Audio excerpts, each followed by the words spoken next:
Hi, I'm Ned, and I've started streaming. This is a recording from my live stream over on twitch.tv/NedMakesGames. I'm live most Mondays, Wednesdays, and Fridays at 10 a.m. US Eastern Time. I'd love to see you there. Okay, hey everybody. I hope you've all had a nice weekend. Oh well, it's been a bit. Yesterday was a little busy for me, but I have some time today to stream. But yeah, I'm gonna keep my webcam off today just because I'm feeling a little under the weather and I'm probably gonna be blowing my nose a lot, so just to make things a little easier and so you don't have to witness that. But yeah, nothing serious. I think it's probably just allergies.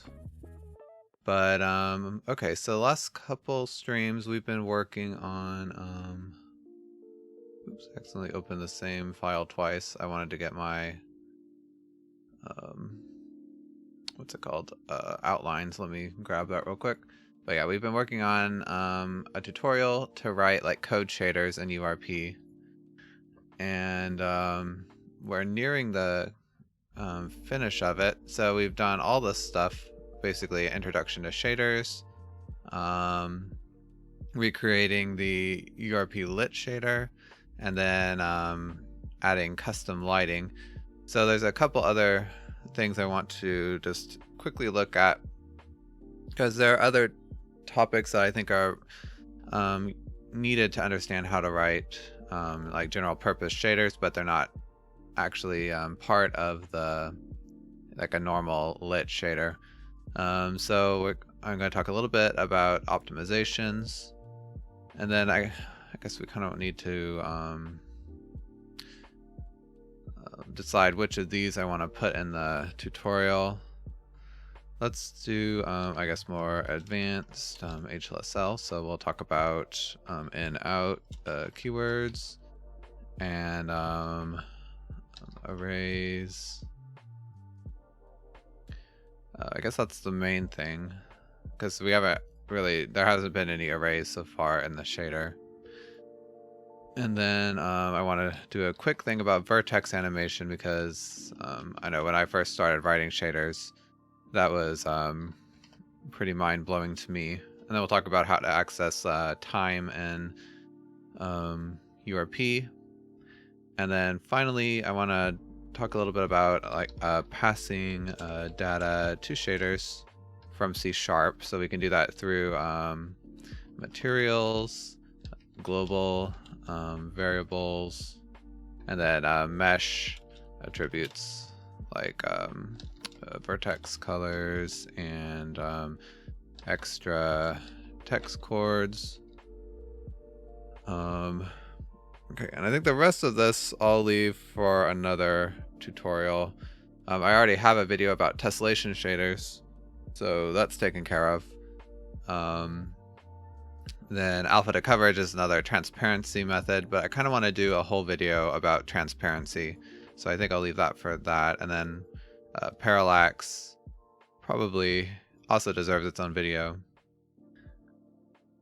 And finally, build issues is kind of like really depends on your individual game, so I don't know how much I can really tackle that in a tutorial. So anyway, I think we'll stop there, and then I don't know, I'll just have a closing section. Hey CBT. You love my videos? Oh, thanks, I really appreciate that. Okay.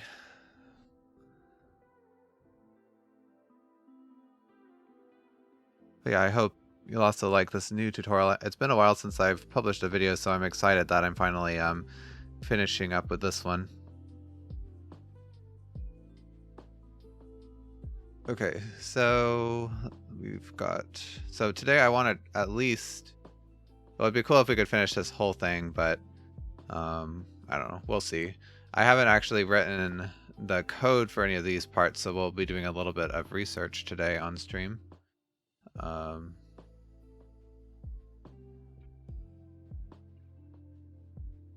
Okay, so let's see.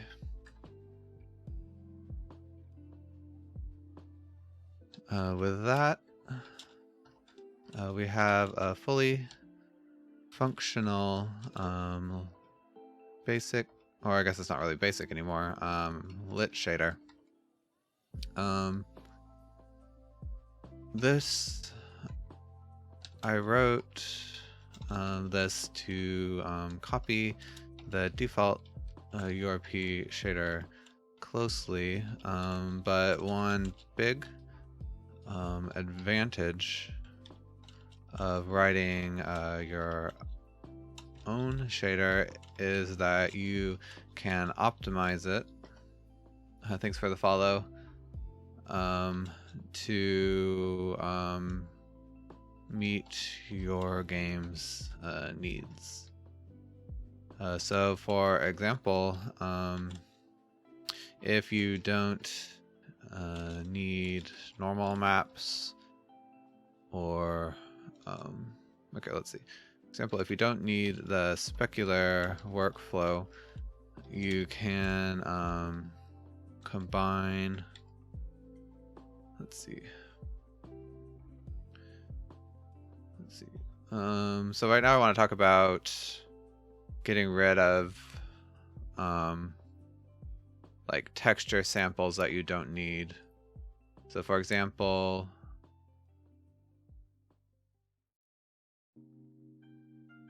okay, yeah, here. So we sample 4 different textures, right? So we have the color and alpha, the metallic, the specular and smoothness, occlusion, and emission. So if you don't need the specular workflow, you could maybe combine the occlusion and metallic textures. So you could have, I don't know, metallic, occlusion, and then smoothness all in one texture. So you don't have, so that would take out one sample.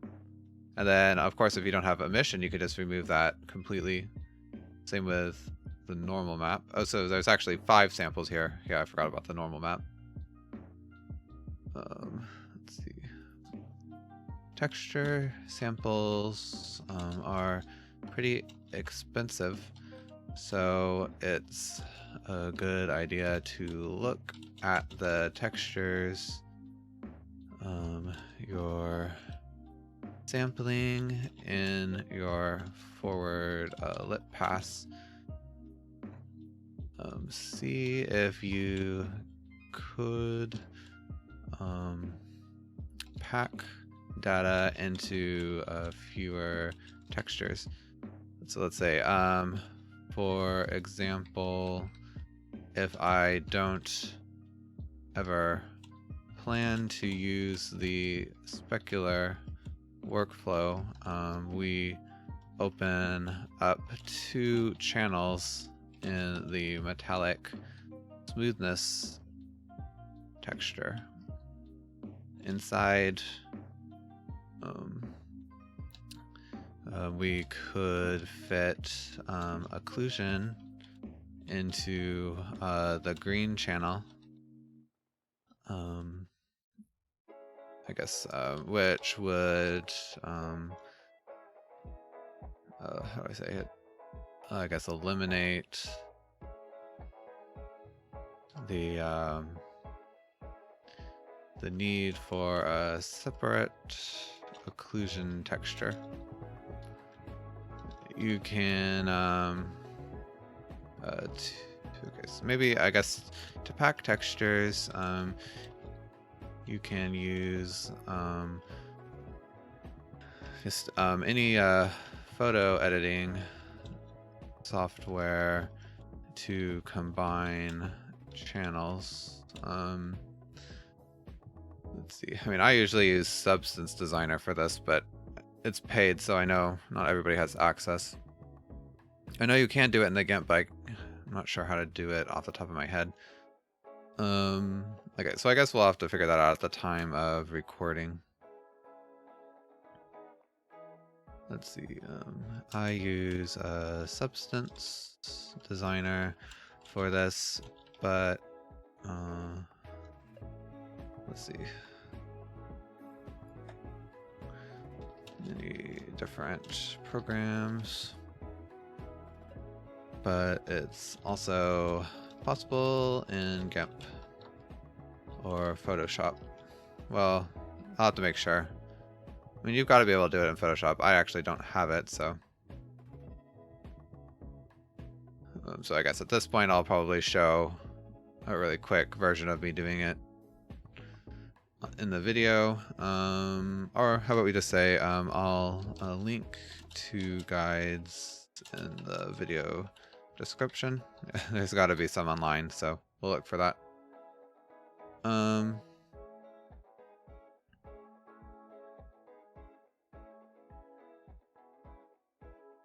Okay. Another technique is to disable normal maps or emission. Okay, disable texture samples when a texture is not set in the I guess what's it called, inspector. So how we would do that, let me see, let's just write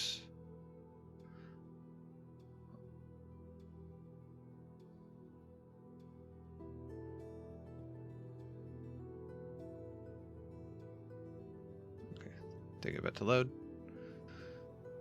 So we would do something here. I don't know. Let's see. Var texture equals editor GUI layout. Okay.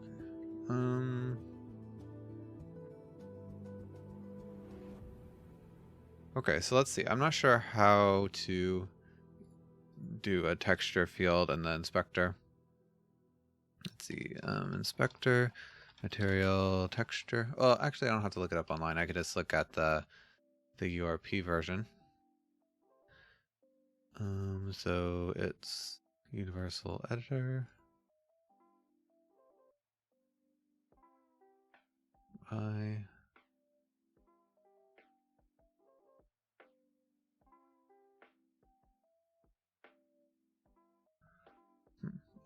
Okay, it might actually be easier to do this online because, yeah, they've got a lot of information in here. Let's see. Okay, so material editor, texture property with HDR color. We'll just keep. Okay, so there's this, I guess like sealed Unity class that has it.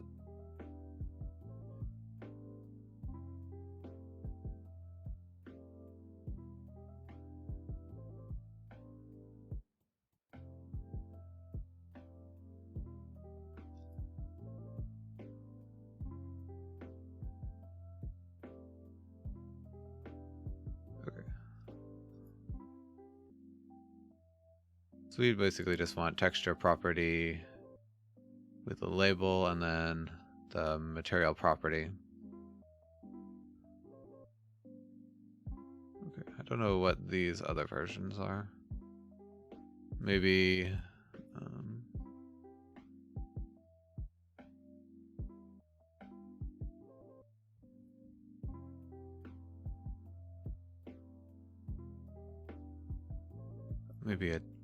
okay, maybe you can put like a tint on them. Like you can do the material property or the color property here. Okay. Anyway.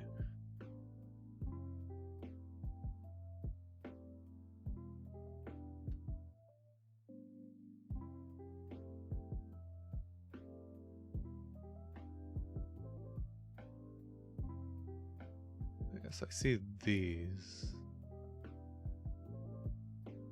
Okay, this returns a rectangle. So how do you get the texture from that?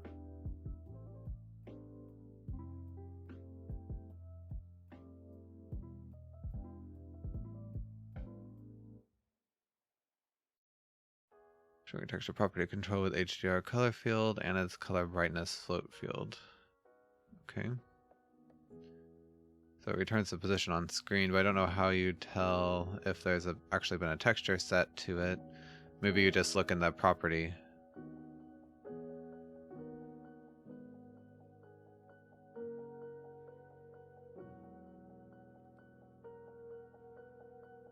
let's see if we can figure this out. Because what I want to do, and I'm pretty sure that the lit shaders do this, is basically if you set a null texture in here, we'll turn on a keyword or turn off a keyword, so that basically emission won't be calculated.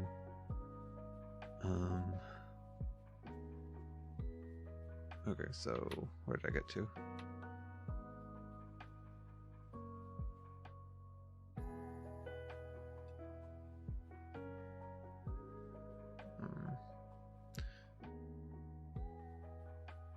Okay, so probably what I actually want to look at is this emission map property and oops.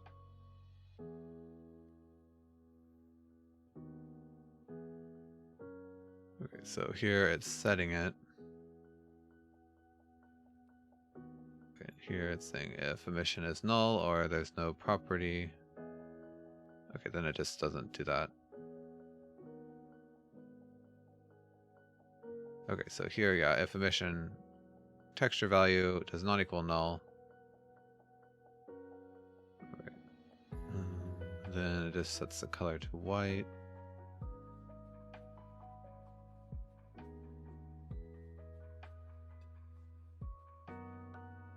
Okay, so what's happening here? So had emission texture, it says this is okay, so this is a null coalescence operator. So what this means is that if this value is null, then it just returns null, or I guess false in this case, and then otherwise it indexes the texture value and checks if it's null there. Okay, and then the brightness.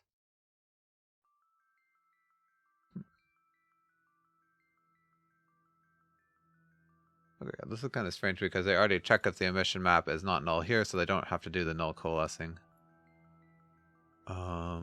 And then they, yeah, I guess that's just left over from something else. So if the texture now is not null, but they didn't have an emission texture before. Okay, I don't know. I don't know how that could change within this line. Because it... Okay, well, whatever. That's not really what we want to look for. I'm trying to find the part that sets the keyword.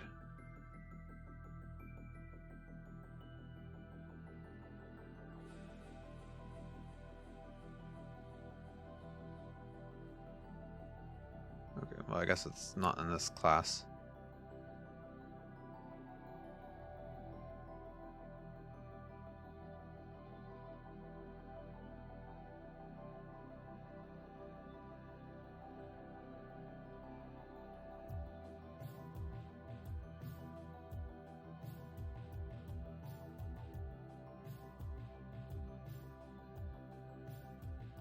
Okay, so here, well, this is like transparent stuff. We've already done that. Hey, look, Mom, no hands. What's a URP shader?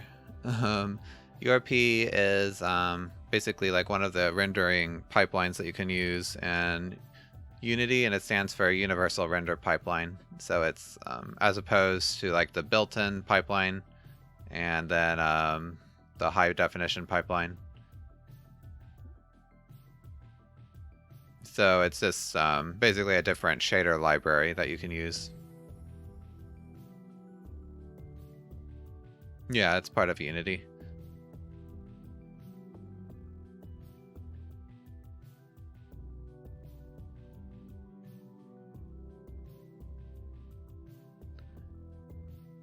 Okay, so I'm not seeing what I'm looking for here. Maybe it works a little different than I thought, but I mean, that's fine. Okay,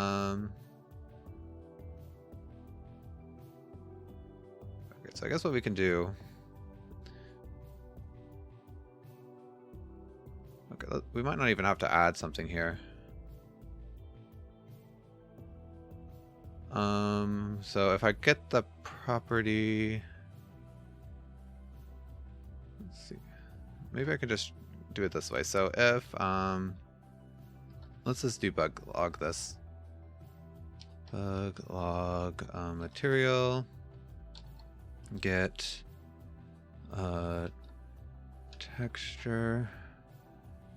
And then this is this emission map, or what did I call it actually? Let's close this.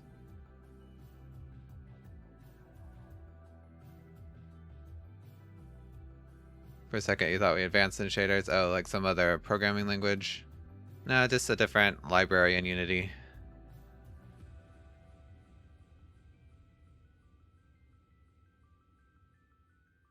Okay. Yeah, so let's see what this prints out. Wait, what am I doing? I don't have, it's not a block.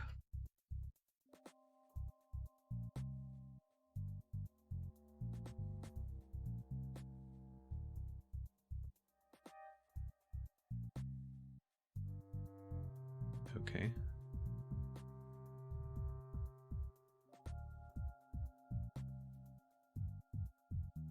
All right, so if I change this maybe to none, let's see what prints out.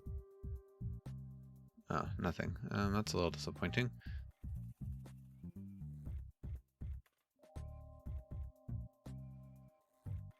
Okay, so I'm guessing why that's happening is because this change check, maybe I have to move it down here.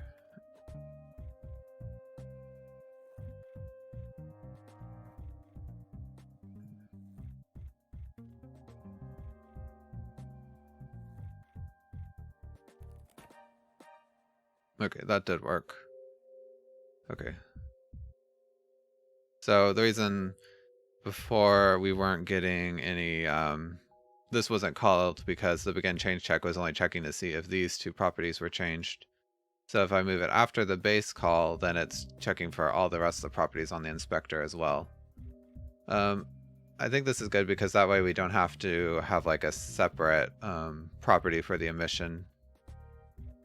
Okay, so what I wanted to do, or the reason I wanted to do that was so we can check that if the get texture is null, then we can do material set shader, or we would disable keyword. I'll just say emission map on, and then otherwise can enable the keyword. Okay, and then let's see. So on our shader, we would need to add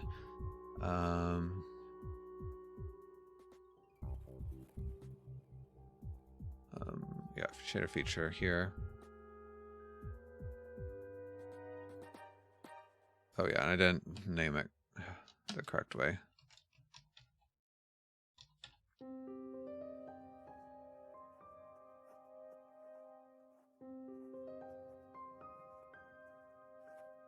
Okay, we'll also need this in the meta path. And well, I guess it doesn't really matter, to be honest. You can leave that how it is.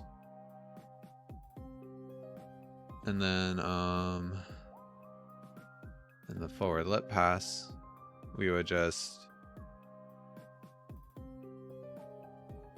so hashtag if emission, oops. Yeah, so it's actually if defined emission map. Then we'll sample it. Otherwise, we can just set the emission sample to 0. And that gets rid of the sample there. Just notice you're in C# land. Yeah, there's a little bit of C# involved with shaders as well.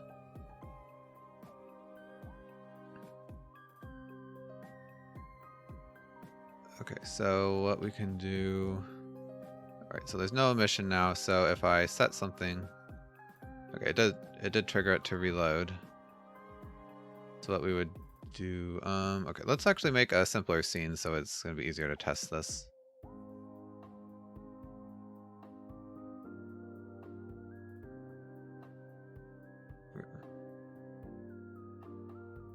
And I'll just create a sphere.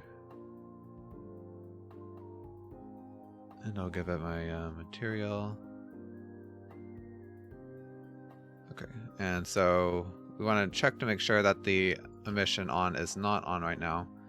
To do that, oh, I guess an easy way is I can just set this.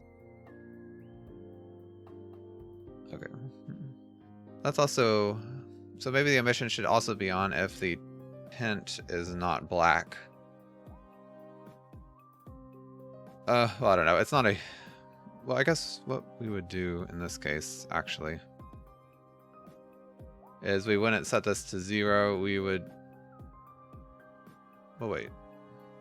So, now I think about it, actually, the tint is applied in the function to get the surface. Yeah, the surface input, so shouldn't it have been added anyway?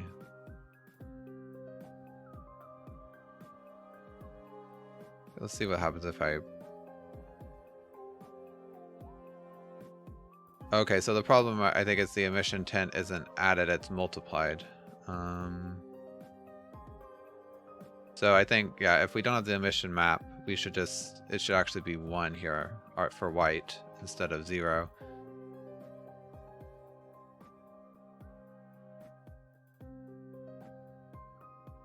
Printf debugs are good. It's hard to do those in shaders, but yeah, I use them all the time, and in C#, yeah, they're very useful. Okay, so now we got back to how we were before. All right, so what I wanted to check before I noticed that was in the frame debugger.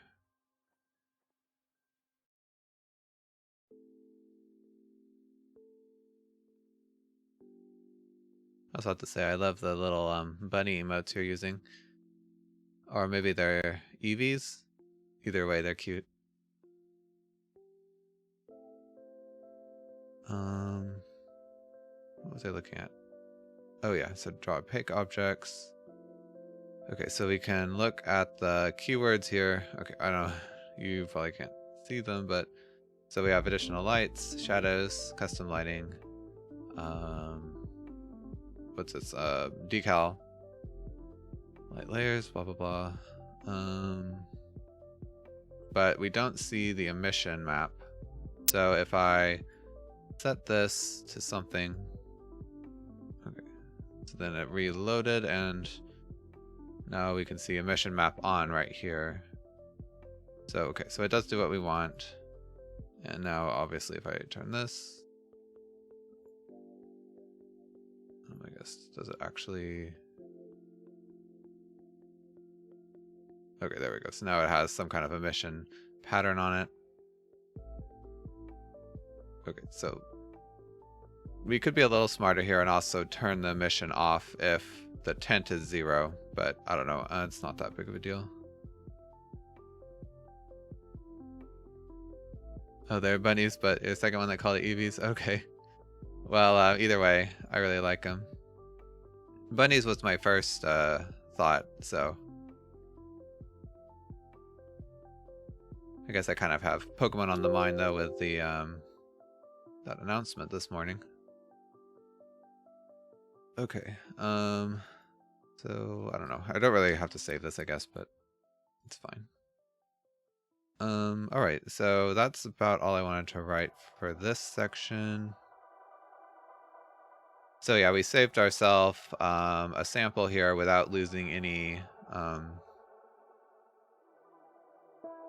guess, like functionality. The only problem, of course, is this does break SRP batching if you have like some with emission on and some with emission off. So I guess you have to weigh the benefits.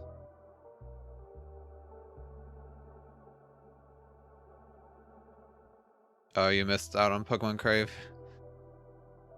Well, I mean,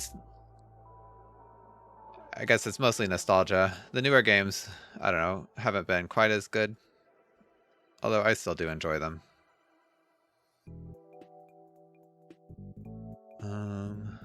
Okay, so for example,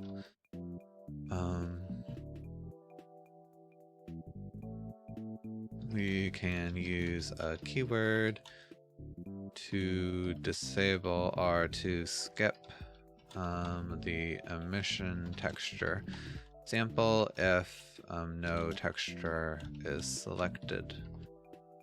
And the custom inspector, I guess that shouldn't be capitalized. Move the change check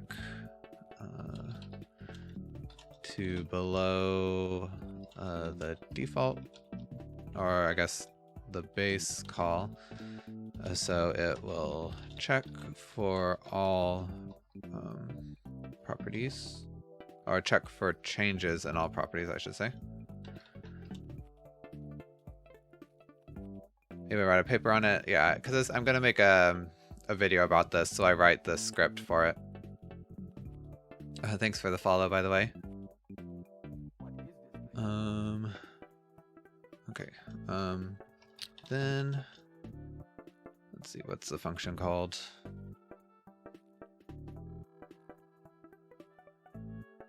Okay, update surface type, which I guess we might want to rename. How about okay,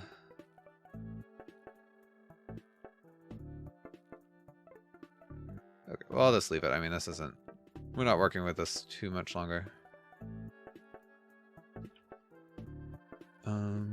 Add a check at the end to see if the emission texture is null, and enable or disable a keyword appropriately.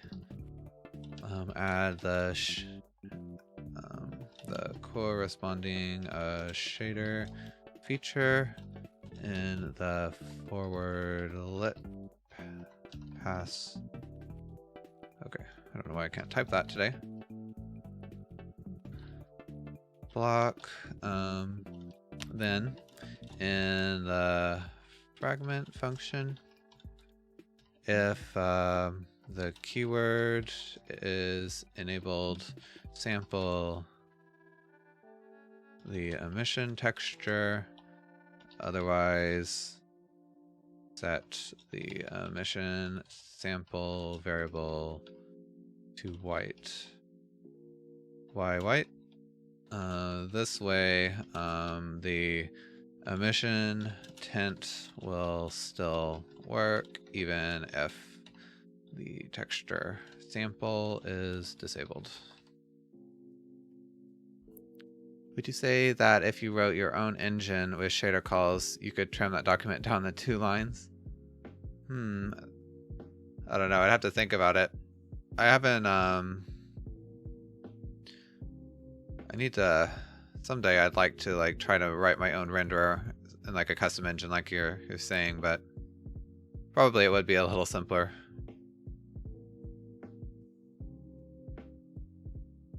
Once you got you can tailor it to exactly what you need, so.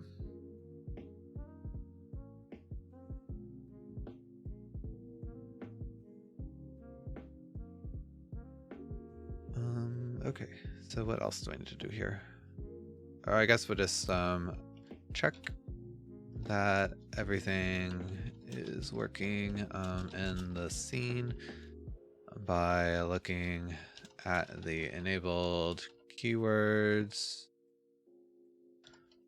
in the frame debugger. Let's see, you might need to toggle the shader on and off in your keyword in your material to make sure everything updates. Okay, so what else do I need to talk about here? So we talked about texture packing and then disabling things with keywords. Okay, and then of course one problem with this is that materials with different keywords cannot be batched by the SRP batcher, so be sure to weigh the benefits depending on your needs. Yeah, there we go. Kind of dark side, you have cookies. You know, I could really go for some chocolate chip cookies right now. Do you write? Have you written your own engine?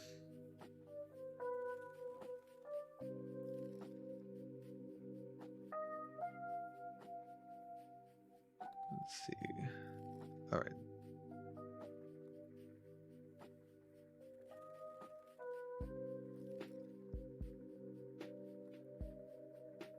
I don't think I need to bring this over to the other projects. I mean, yeah, because this will work. We didn't do anything different.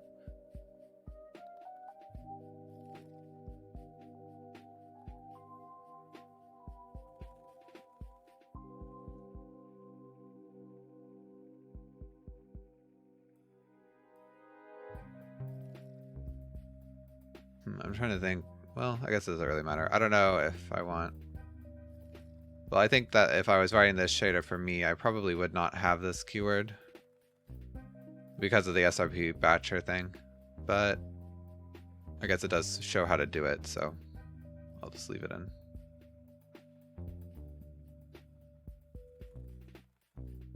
You're in the middle of it and you read it every day.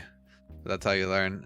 Yeah, that's for sure. I mean, once you write your own engine, like you understand like exactly how your game runs. So I think it does help with optimization in the long run, but yeah, it's a bit longer time to get started. You recently learned about a bug in your camera you need to fix. Yeah, it's always annoying to find new bugs when you thought you were done with it. Okay, I'm just trying to decide if I want to move it over to these. I don't really think it would help me to my other projects because we only changed a couple lines, and probably I'll just show those little snippets of changes when I add it to the video. I guess maybe we can do a couple comments though. So check for changes after calling base on GUI so that any changes to default fields will be detected. And then, okay, so this is pretty simple or self-explanatory. And then, but I guess here I should say set to white so that the emission tint works even if the sample is turned off.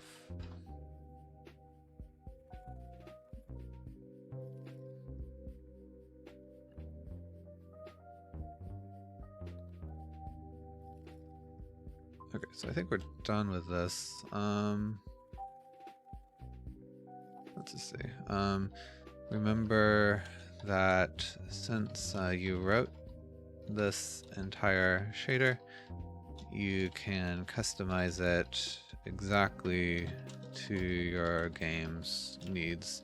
Don't be afraid to do that.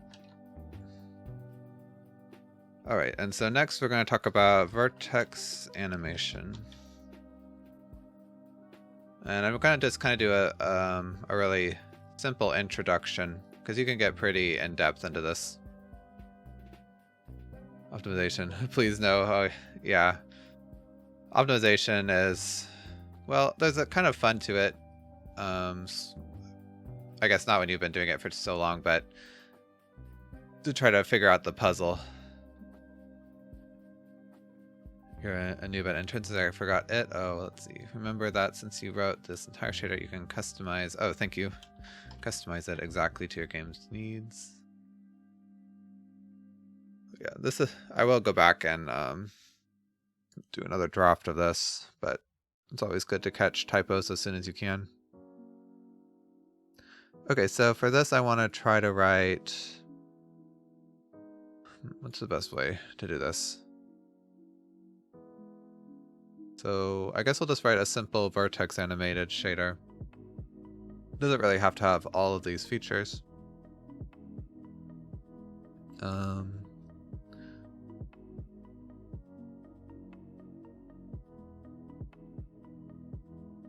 Just trying to think of a way to do this the simplest. Okay, let's create, oh, this is the wrong project for starters. Let's create a new folder for, I guess, Vertex Animated. Oh, one thing I forgot, one other topic I wanted to talk about was, like just a really simple thing on procedural materials.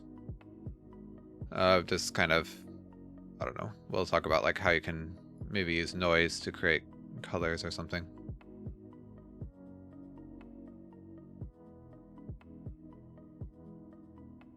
Okay, so remember way back in part 1 of this series where we talked about how the vertex function decides where a vertex appears on the screen. So far, we've just been using meshes data, or let's see, vertex position data to decide this. But you can place vertices wherever you desire. In this section, I'll briefly show off an example of this. If you ever look for a job and you show them that document, well, funny you say that because I actually did get hired by my current job because of my YouTube channel, so. But, oh, hey, Gowie. Thanks for stopping by. How am I doing today? Pretty good. Yeah, no, well, I am a little under the weather, which is why I don't have a webcam. Basically, just my nose is really running, so I don't want to subject you to me blowing it every second, but besides that, doing pretty well. Thanks, Gowie. I think it's just allergies, so. And yeah, look, Mom, I am very lucky.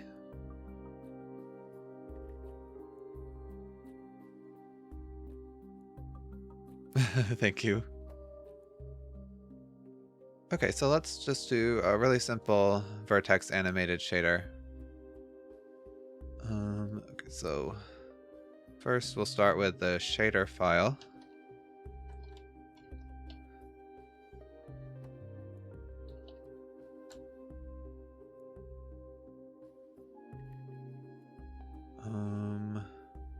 I'm trying to decide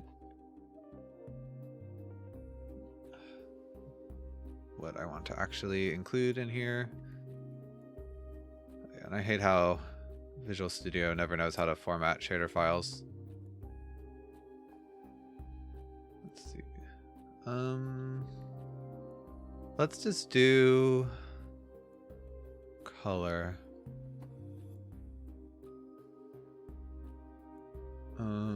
Not worry about alpha, I don't think.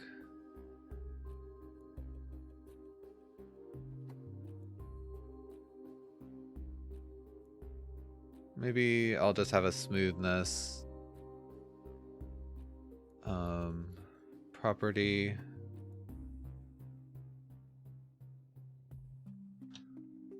Okay, and I don't think there's really any reason to do a normal map. No occlusion or emission. Yeah, definitely none of this. These other properties.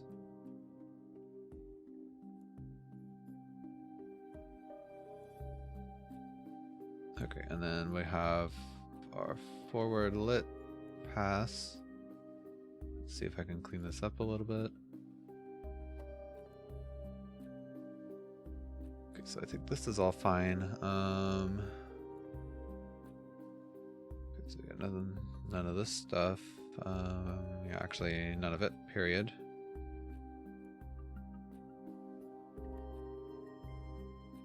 Visual Studio never knows how to format after an if-def or even an if. Yeah, that's my experience as well. Okay, so I guess we can leave all this. It's just lighting.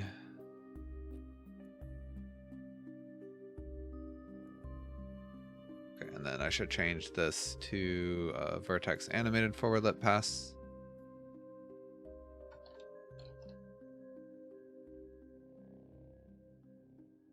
Okay. Okay, so the Shadowcaster. So I guess one difference here, probably a good idea to show this off, is that every pass needs to have the vertex animation in it so that everything matches up. Except the meta pass, I suppose.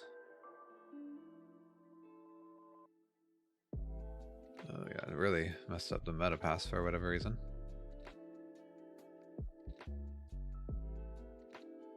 Hey, thanks for the follow.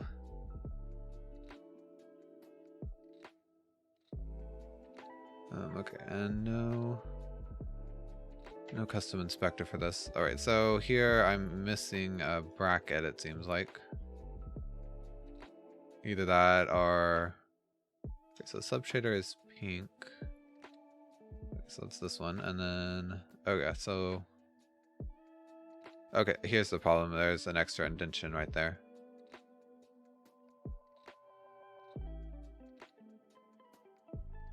Okay, and we don't have cutouts or specular setup or custom lighting, so I can get rid of that. No cutouts.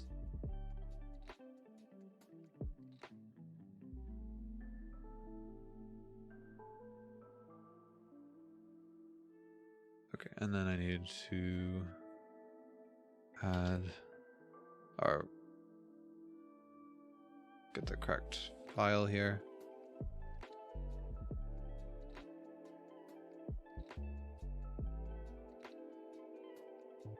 Okay, so now we've kind of got to customize all of our past files to work for this new shader. And I think this is kind of the worst part of using an HLSL shader, is that you have to like deal with all this file management.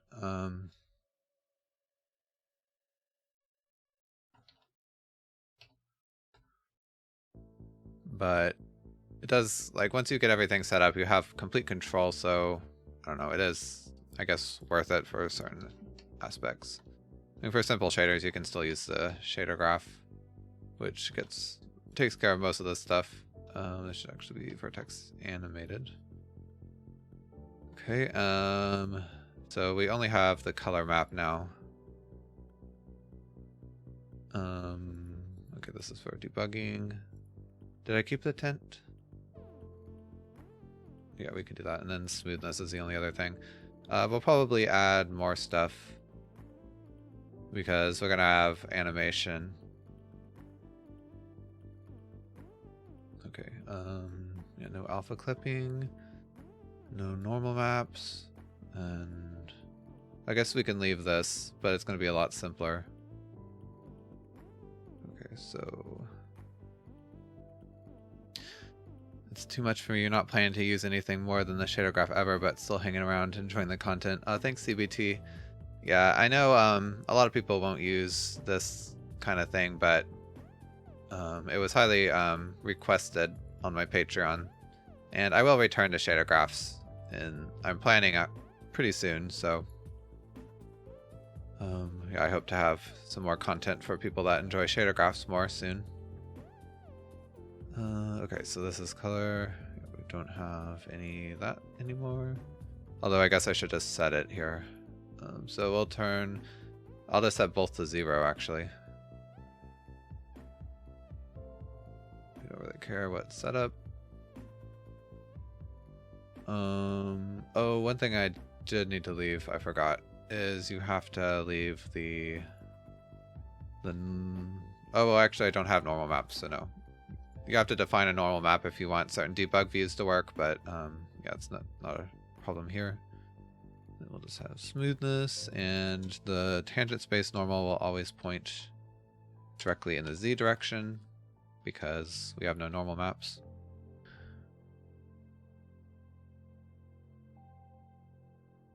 Oh yeah, shader graph is something that's part of URP, so. Okay, and emission will always be black. Occlusion will always be 1. Alpha is always 1. And yeah, no clear coat.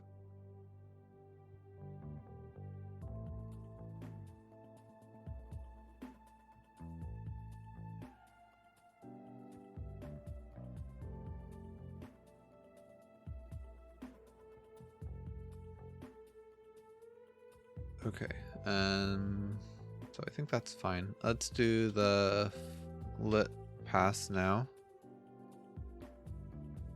Okay, well, I guess we can do this, but one thing I wanted to do was check out the Vertex Animation, which we're going to have to do in the comment file because all the passes have to use it.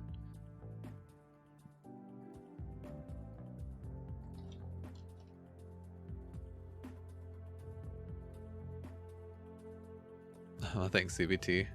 It just takes a little practice, but it's really daunting to get started, so I understand.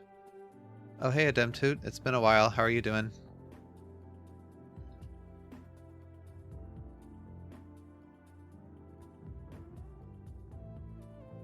Alright, so yeah, we won't have custom lighting.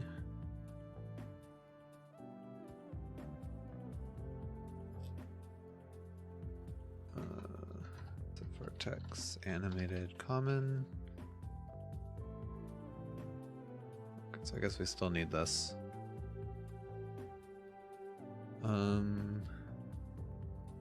So basically these, yeah, won't change. If I wanted to be really smart, we would move a lot of this stuff into a common file between these shaders, but I'm not really going to worry about it for this particular tutorial.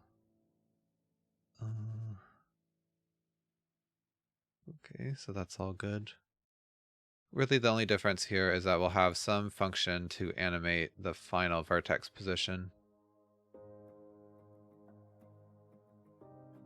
Okay, so we can simplify this bit.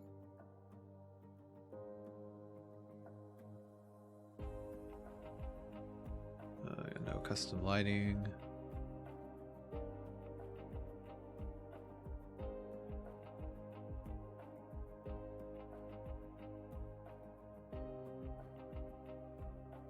Alright, and the normal is just from the interpolator now. I guess we still have to normalize it.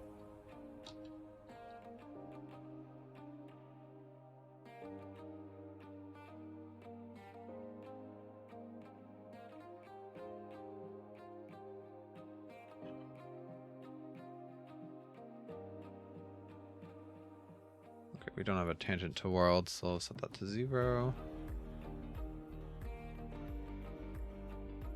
The surface input only takes the color sample now. Okay, so the rest of that is all good. Let's just test to make sure this is looking good. I'll comment out the other passes.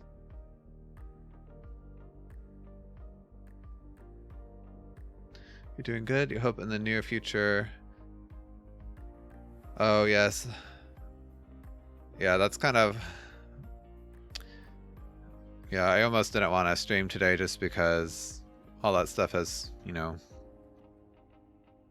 It's just hard with everything going on in the world. But I hope that you're okay.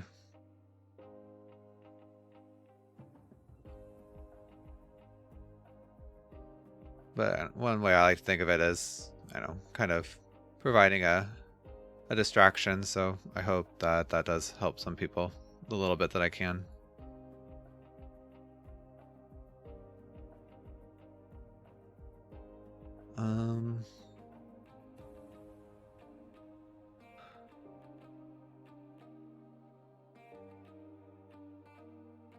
All right, so yeah, I wanted to test if this was working.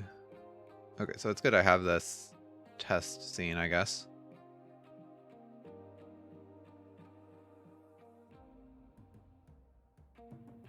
Okay, so let's make a new material for this. Now that I think about it, I don't think I named the shader. So I need to go back into the shader file and just change this to Vertex Animated instead of my lit.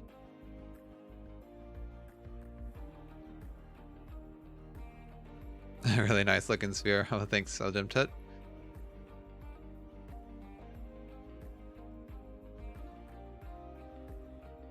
Okay. And then apply that here. Okay, well... No, that's not quite right.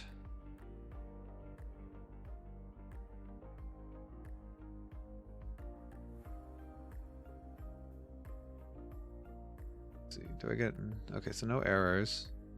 But it's showing completely black even when I have the tint on. Let's see if I set a texture. Okay, no, that doesn't do anything either.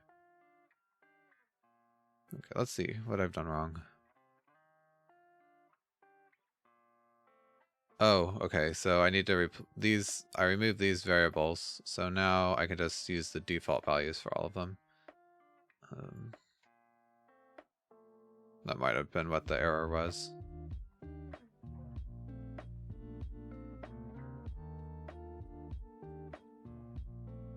Okay, yeah, that was it.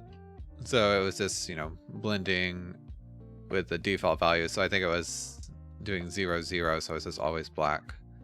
You can see, yeah, the smoothness affects the highlights, and then the tint. This should be white, and then I can set some kind of texture here.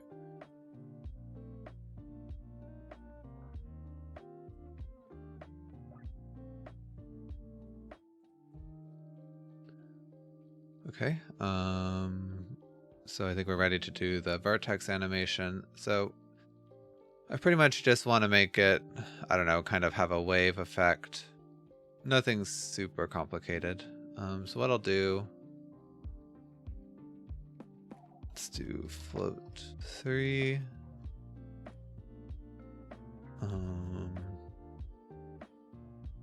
Or let's see. Okay, no, this is right. So float 3,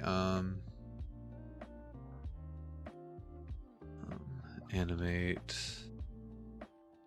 vertex position. So we'll have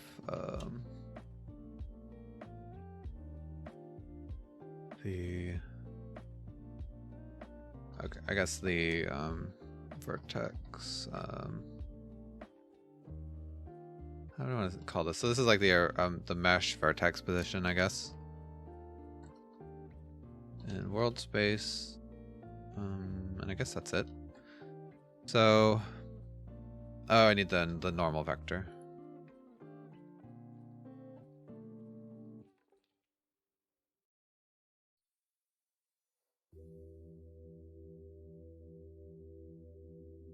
Okay, so what we'll do is basically we'll just take the mesh vertex position plus the mesh normal times some animation amplitude times sine, or I guess cosine, so it'll start at 0,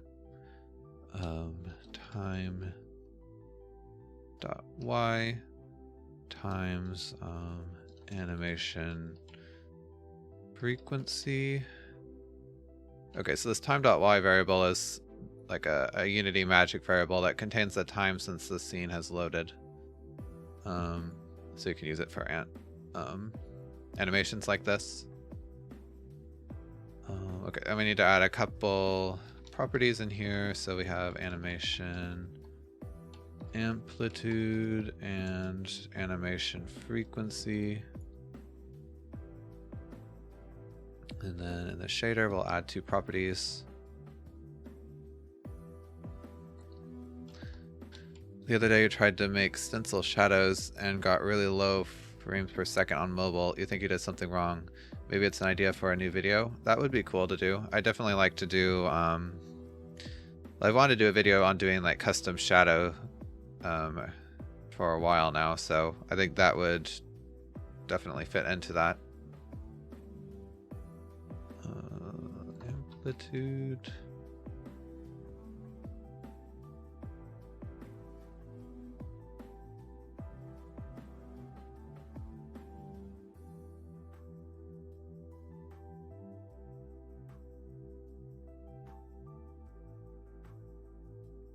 So yeah, I'll definitely keep that in mind.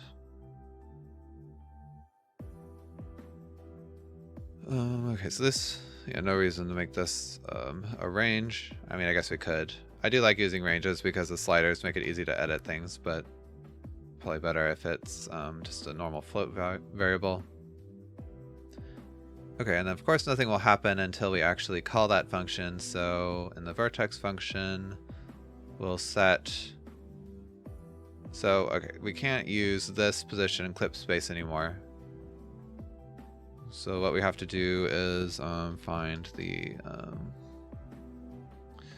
I guess, adjusted position world space equals, what do I call it? Animate vertex position,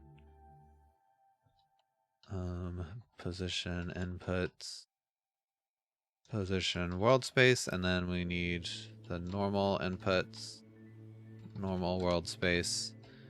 Okay, and then to use this, we have to call a transform.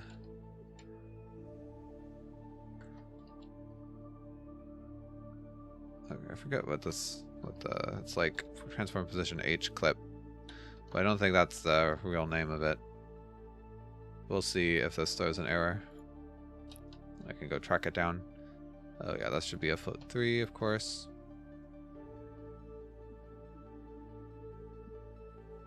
You recently implemented the fake interior thing in the shader graph. It was fun, but you still don't get how it works.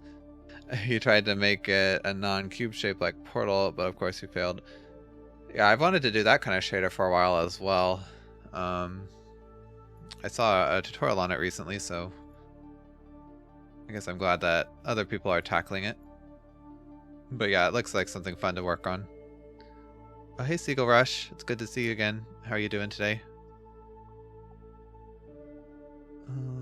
Okay, so what else? Any other place you use the world space position, you have to use this adjusted world space. So a better way to do it is to usually do something like this.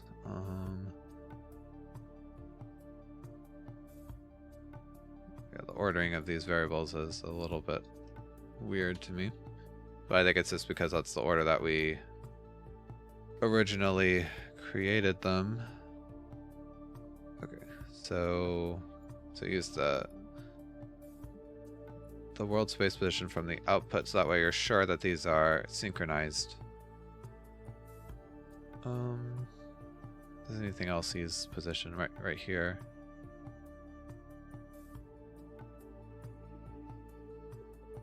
And right here. In fact, I should probably use the output normal as well. Kind of funny, I use the output there but not there. Maybe I should have fixed that in the actual shader, but okay, that looks good. So let's see what it looks like in game.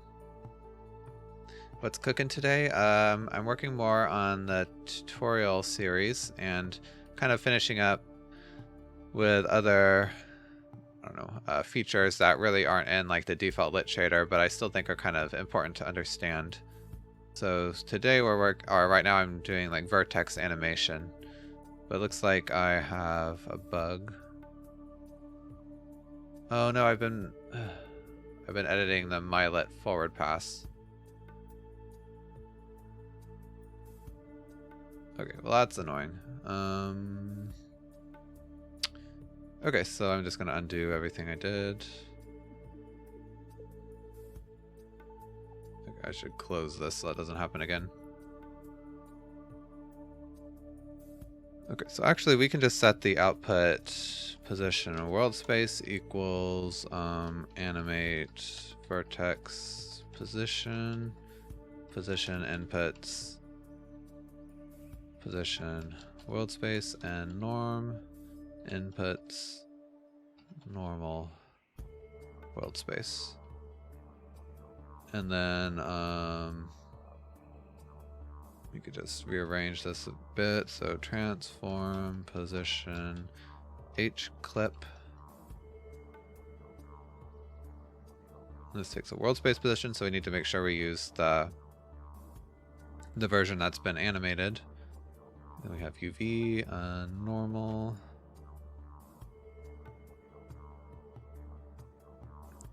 Actually, we don't need the tangent because we're not having normal maps. Okay, I'll leave it for a second because I'm debating if I want to talk about how to reconstruct normals. And in that case, we might need the tangent vector.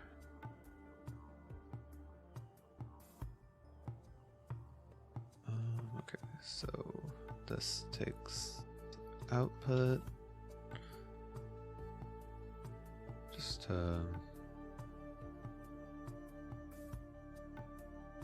alright. Undeclared. Okay, yeah, so that's not the correct version of that function. So I'll look in the core shader library. There's the space transforms function that has basically every function you might need when it comes to transforming spaces to one another. So yeah, I wanted transform world to H clip, I think is what they call it. Object world object H clip world to H clip.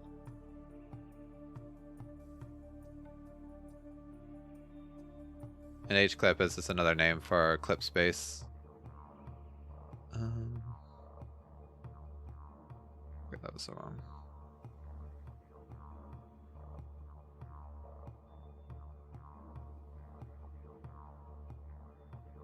Okay. Not sure what's going on. It's like, I'm sure you can see it flashing around and my editor is kind of frozen. Or won't let me select the game view. So obviously I've done something wrong.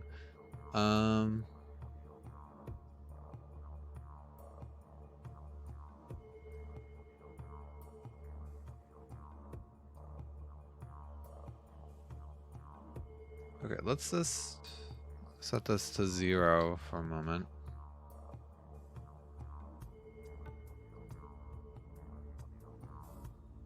Okay, yeah, so nothing should show up. But I don't know why it's not letting me select the scene view. Or the game view. Okay, I can close that. Okay, so now it's working.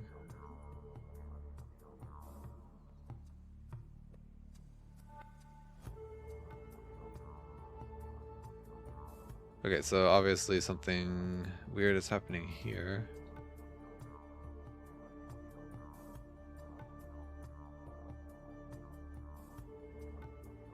Okay, no, I don't know what was going on before. Okay, so yeah, it looks strange, but what's happening is, yeah, basically the position is growing and then it reverses because of just the way the cosine function works. And if we change the amplitude, you can see it grows bigger, and then if I change the frequency, it starts moving faster.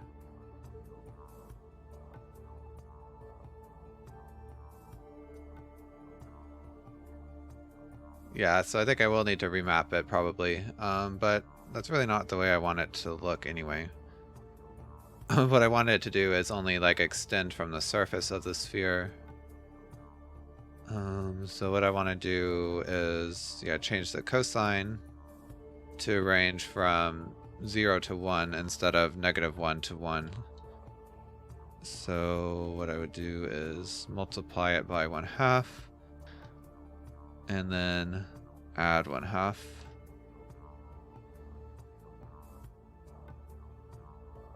Okay, and that should stop it from reversing like that.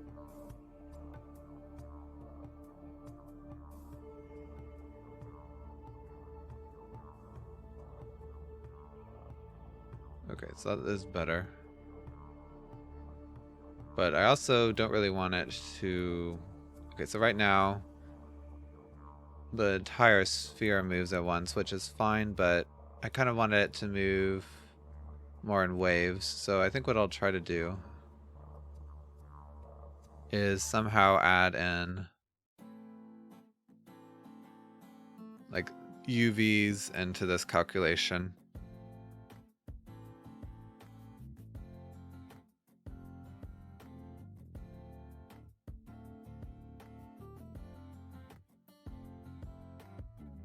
Okay, let's just see how this looks.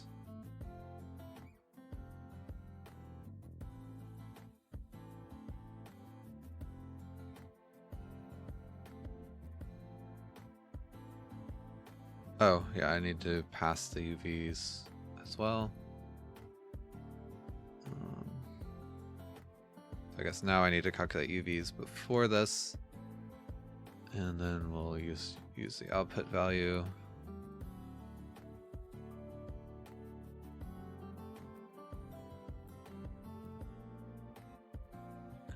Convert from float 2 to float 3. Oh, right. Let's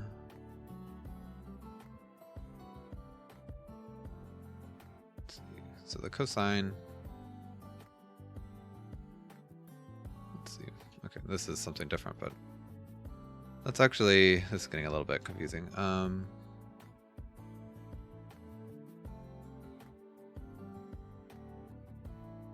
Or let's see, amplitude equals this whole section.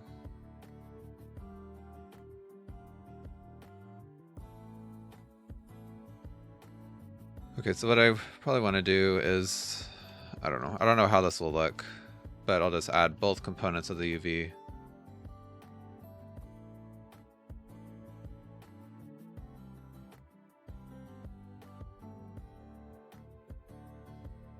Okay, it's a little strange, but it kind of shows a little bit more what I wanted. I don't know why. I need to restart Unity or something because it's not letting me switch between views. But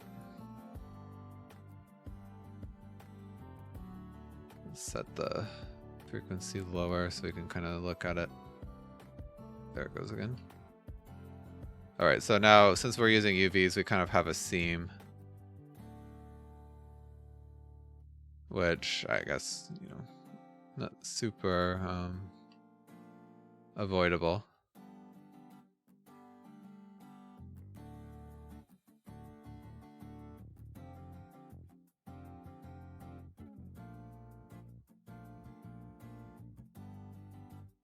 That's true.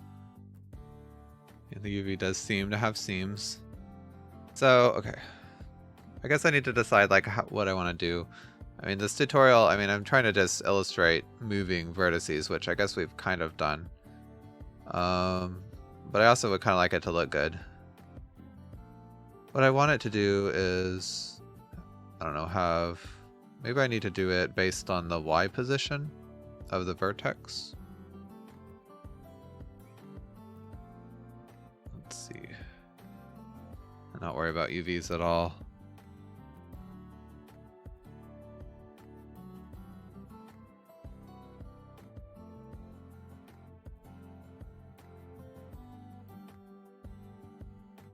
Okay, kind of working, but I need to scale it. Okay, so let's see, animation, I don't know, Y wave scale. Or how about we just do it like this? So we'll just let you choose however, like on whatever position you'd like to work with. So we can just do a dot product. Because the dot product collapses everything to a single float, so it will work well.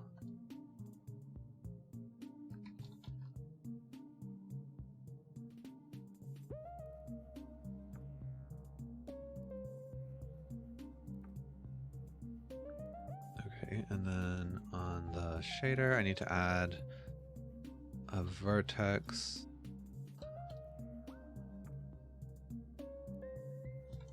Okay, now let's start it only using the Y coordinate.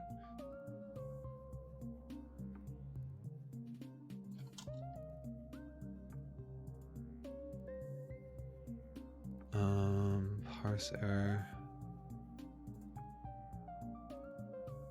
Oh, yeah, it's not vertex, it's vector.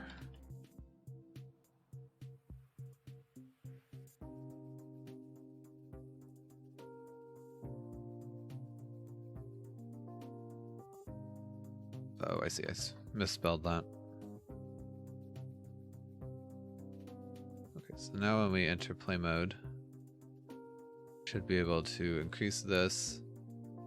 Okay, so now it's the Y position affects the wave a lot. If we set this to 0, then it's back to just doing everything evenly. And then I can have it be based on the X position.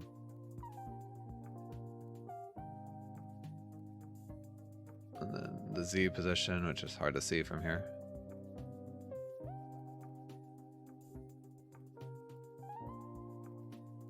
Okay, that's pretty cool. All right. So I guess the other big issue here is that the effect doesn't adjust normal vectors. So let's see. So you can see, even though we're getting the same lighting, even though the shape of the vertex has changed, it's actually not super easy to fix. I mean, ideally you'd want to do this mathematically, which I probably could somehow, but it seems pretty difficult because I somehow have to derive like the derivatives of this curve. So there's a more general purpose algorithm you can use. I guess we might talk about it a little bit. I've done it before on videos. Let's see if I remember it off the top of my head. So what you do, basically you apply this position offset to variables slightly offset from the actual position, and then you can reconstruct the normal vector using a cross product. So let's see, animate normal position.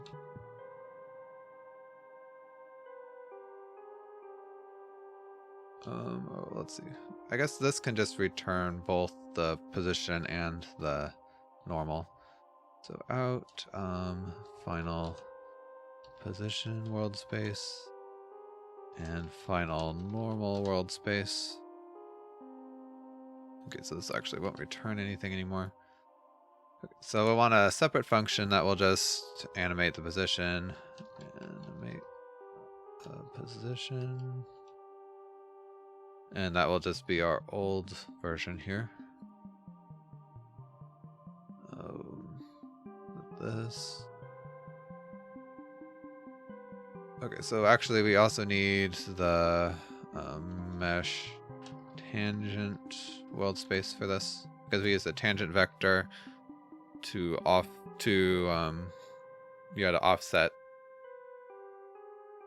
All right. So float 3. So final position world space equals animate position and mesh normal.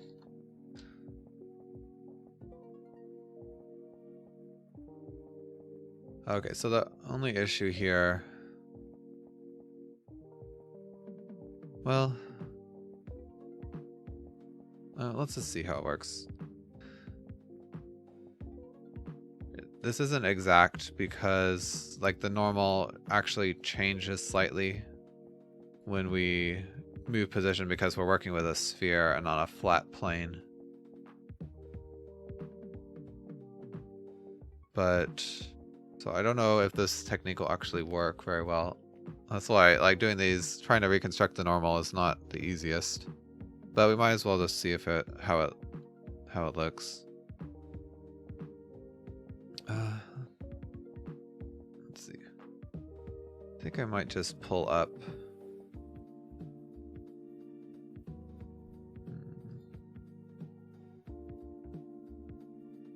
One moment. Let me pull up a file.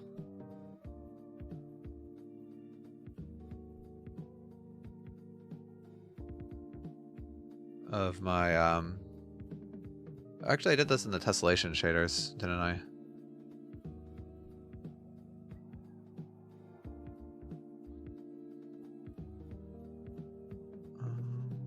Sorry, I'm looking through my project files to try to see where it is. Let's see, where did I put the tessellation? Here.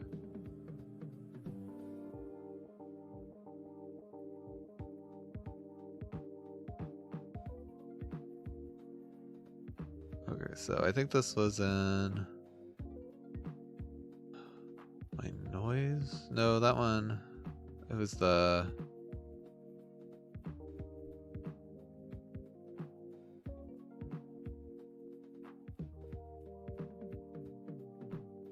Okay, maybe this is it.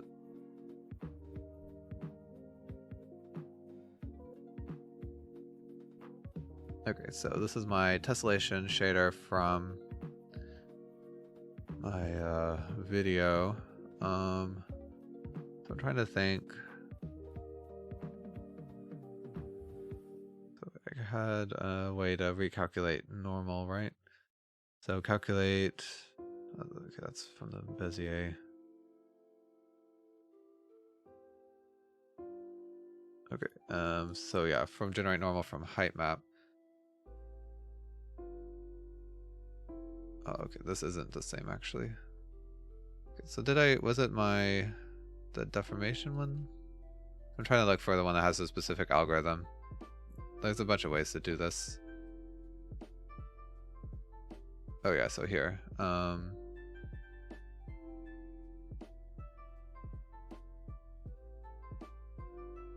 Okay, so place this somewhere else to refer to it.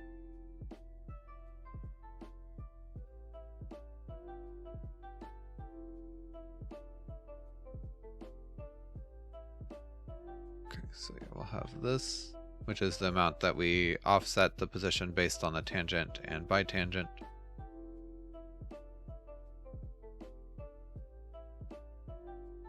Okay, and then we have to calculate a bitangent vector based on the mesh normal and the tangent. I guess it doesn't really, yeah, we don't really care about the bitangent flip sign because it doesn't really make any difference in this particular case. Okay, and then basically we nudge the position along the tangent and bitangent positions. So let's just... No, I can just rename this, right? I don't have to... I can't do it easily. In the current document, I could just change this to mesh position world space. I don't really have to call it vertex position world space. Or vertex position world space, whatever I said.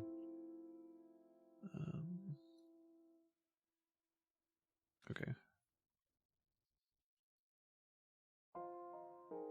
And now here we take these two new positions, we run them through the animate position function. Okay, and before, yeah, this other way just determined like the length to offset them, so slightly different. And I give it the position and the normal.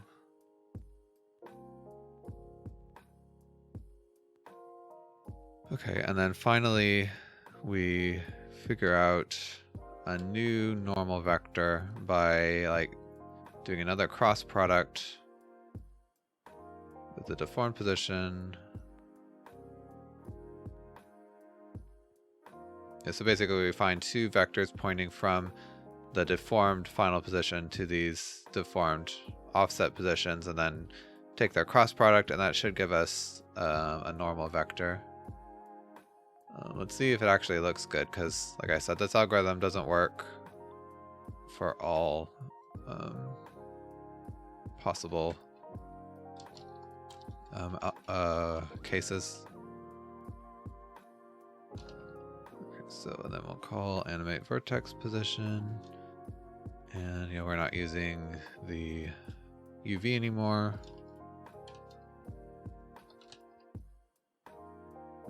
I just realized, did I skip a function, a section? Because I actually wanted to talk about, yeah, advanced HLSL. Okay, well, I mean, I can go after Vertex Animation. Doesn't really matter that much. Or I can reorder these. Whatever. Anyway.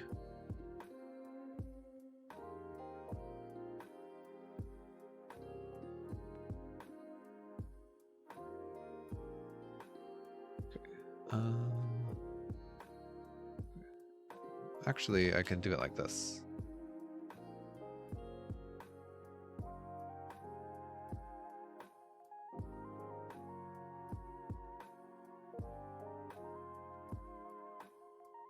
Okay, so this should work fine.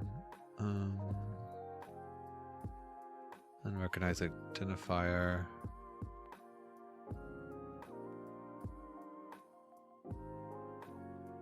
Oh, yeah, this should be mesh tangent, and I guess I should rename this to mesh bitangent just to match.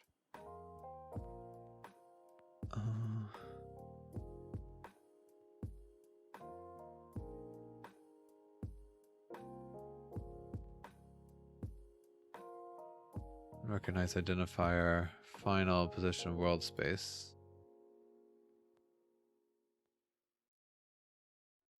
Oh, I forgot the types.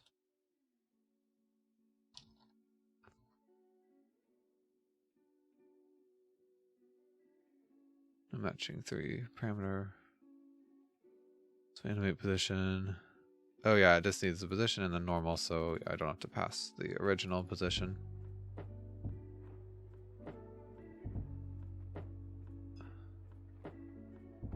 Okay, well that's not true.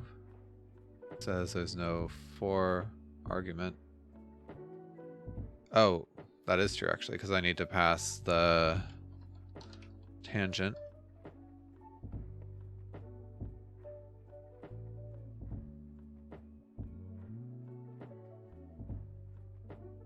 Okay, again, oh yeah, this is just norm inputs. There we go. Okay, so it does work a little bit.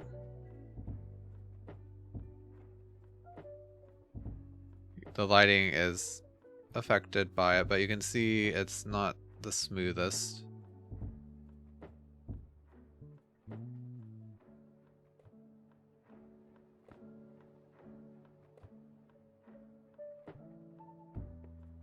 So if we wanted to make it look better, you'd need to calculate the normal per fragment.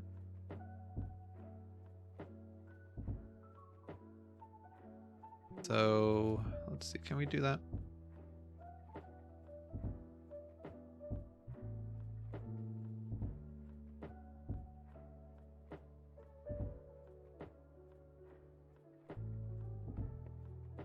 So what if I, okay, those variables. So if I called this in the fragment function, Okay, so the problem I think right away is that I don't have the original position anymore in the fragment function, but we can pass it.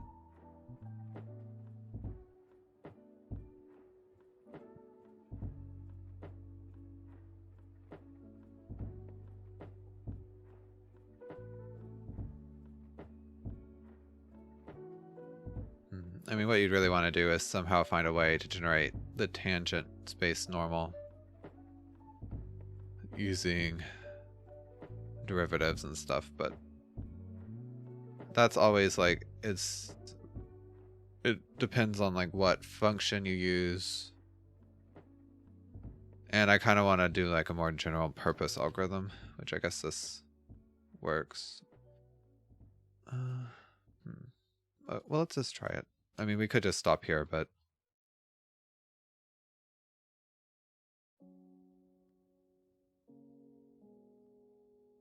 so what I would do is make another interpolator. So float 3, let's see, our original position, world space. Well, actually, wait. Okay, so we don't have to pass it because we can just pass the original position in the interpolator function. Because the only thing that has to be like the final position really is the clip space. Excuse me. So what we would do, it's a little strange.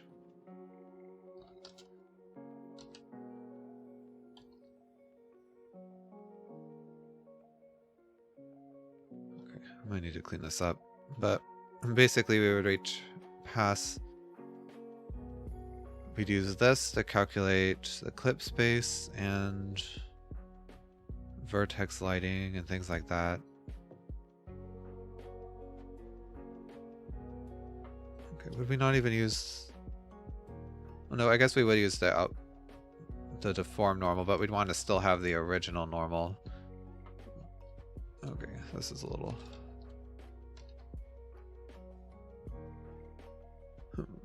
Well, before I do this, should I...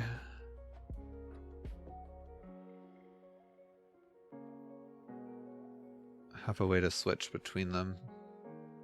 Let's see here. Go back to what it was before. Okay.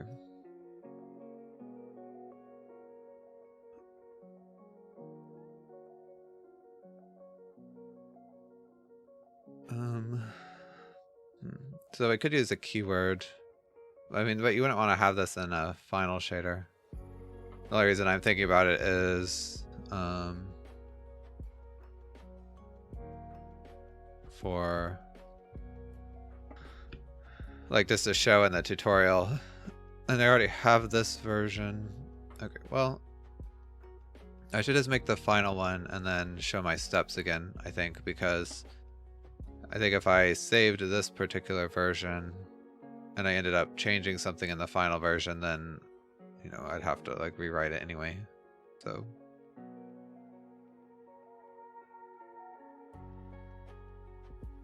let's see.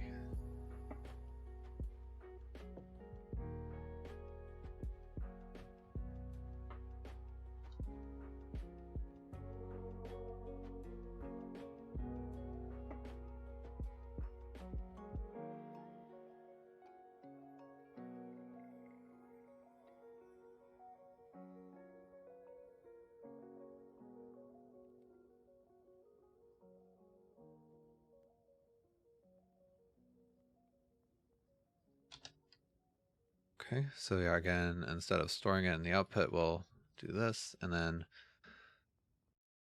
okay, so sort of confusingly, we store the original vertex position here, and then the original, but we use the animated vertex position. Oh wait, I'm doing exactly the opposite of what I just said. Okay, let's see.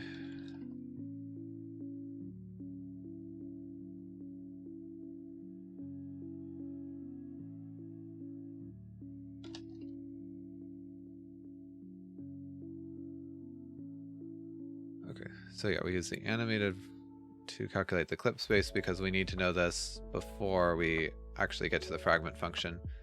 But since we want to call this function in the fragment function so we can get smooth normals, we need the original position here, so we can do this. And then similarly for the normal, we don't want to use the animated normal as we pass it through the interpolator stage.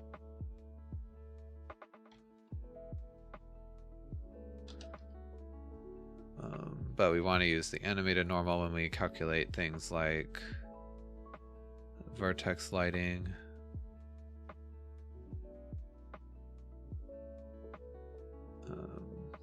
and spherical harmonics.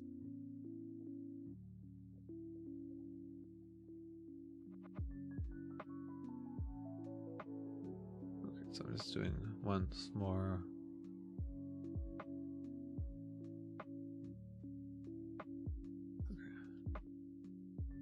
I think I'll, just to make this really clear, I'll store animated position clip space. And then I'll use that here and here. Okay. So then we basically want to call this once more in this or in the vertex function or fragment function, sorry. And so we actually just use the values that are inside the input for this stuff. And actually for the tangent vector, we can just make it a float 3 because we don't need the bitangent direction. Yeah, so this is fine. Then, by the way, do you know how to do decals on mobile with URP? I actually do talk about it in this tutorial. Basically, if you have a decals in the new Unity version is good. I haven't used them in an actual game, but what I've tested in this tutorial, they seem to work pretty well. There's both screen space, which are pretty lightweight, and then decal buffers. But I think for screen space ones, you don't really have to implement anything special, except use like a depth only pass. When you say mobile, what do you mean? You need to be more careful about performance. Well, there's quite a bit of differences between, you know, well, when I say mobile, I mean like phone and also like Quest VR. But yeah, there's more differences. Take a while to explain. Yeah, there's an inaccurate depth buffer. That's a good point. And you also have to be a lot more careful about like memory, because mobile platforms moving memory to the GPU is a lot slower than on PC and some other things. I'm not sure how, yeah, now that you mentioned that, Ademtud, I'm not sure how well the screen space decals will work because for that reason. You might have to try it out. But there is also a debuffer version, but I also don't know how well that will work. But if you do have a debuffer, pretty much you can implement it with these lines. It's relatively simple. Speaking about that, I wonder how this will work with my animated vertex. I guess we'll have to test that out. Anyway, so yeah, we take the original position, normal, and tangent. I'll put the animated ones, and so we use these animated positions in all of our lighting functions, or lighting data here. What else? Okay, so I was smart enough to do that, or forward thinking enough, I guess. Okay, this is already animated. Alright, so let's see if this looks good.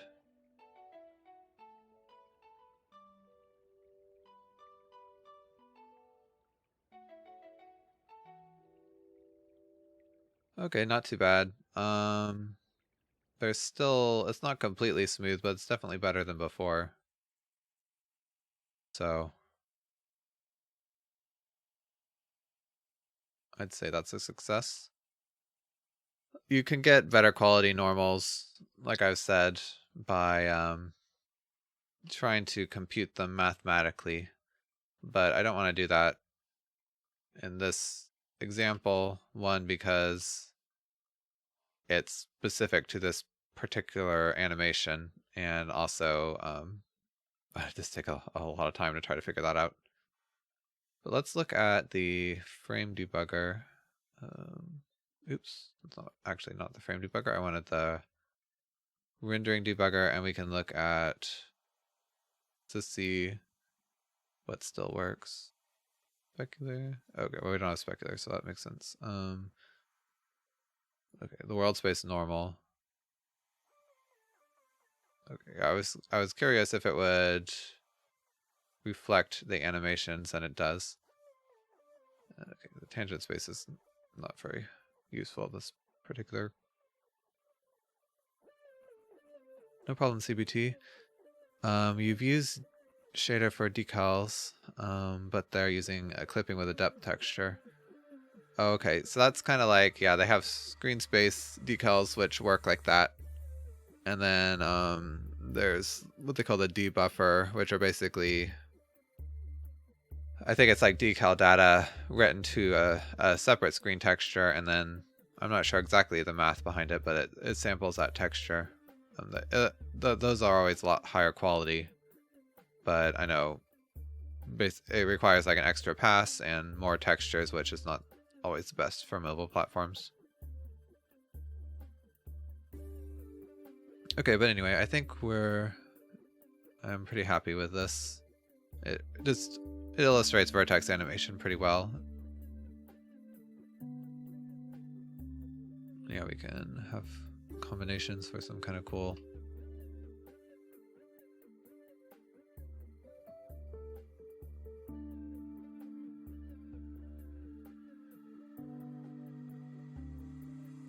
Okay, that doesn't look very good, does it? I think that's actually because of the mesh shape, but we can turn on a wireframe, right?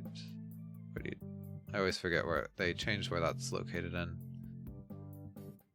the new version. Okay, there we go. So yeah, if you turn on wireframe, you can kind of see where some of the lower quality effects are coming from. But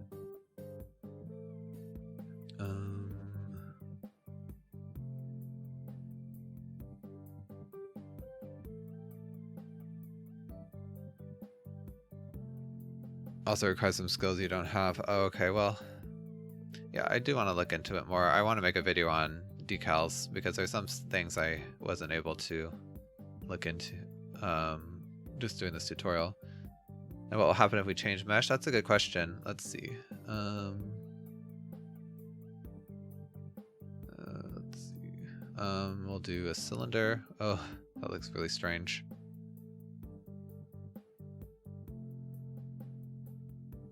Okay, so I think this happens because the vertices aren't really connected.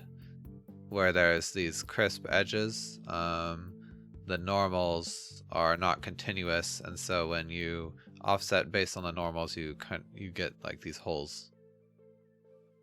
So yeah, that's one downside, I guess, to this technique is since we're using mesh normals, yeah, you get holes in it, so you have to make sure that they're clean. Where's my material? But let's see. If we only animate, oops, I'm making it worse. Based on the Z position. Okay. I mean, it does kind of look cool, actually. Maybe let's change or lower the amplitude a little bit.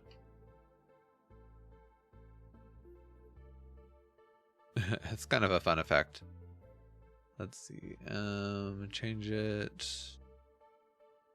So a cube has the same kind of thing, but even more discontinuities. So a capsule actually, yeah, it doesn't have any So you can see the normals are smooth, so we don't have any holes in it. Yeah, it does. It's fun to watch.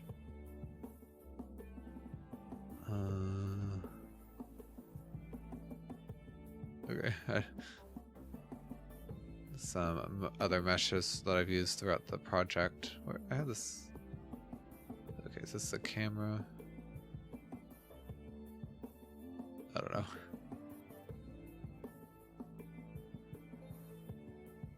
But anyway, yeah, it'll work for any mesh. Although, as we saw, it doesn't always look the best. Okay, so I think that is Vertex Animation in a nutshell. So let's write up the changes we did. Okay, so let's create a new shader. Oh, one thing actually before I do this, I need to add the other passes back. Okay, so this is going to be kind of a bit of busy work. So Vertex Animated Shadowcaster. Okay, so the Shadowcaster we don't really care about. Yeah, we don't have any alpha cutouts, so the fragment function is super simple. Okay, so we do need the tangent vector here now.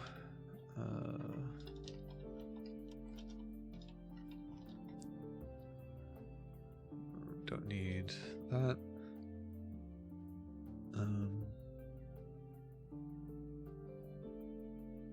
So basically, we would copy these lines.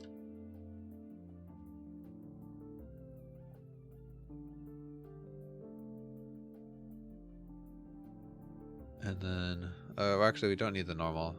Well, okay, we do need the normal because we need it to calculate the position.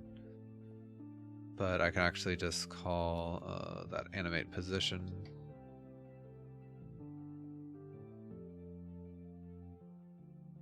Yeah, because we have the version that doesn't do the normal.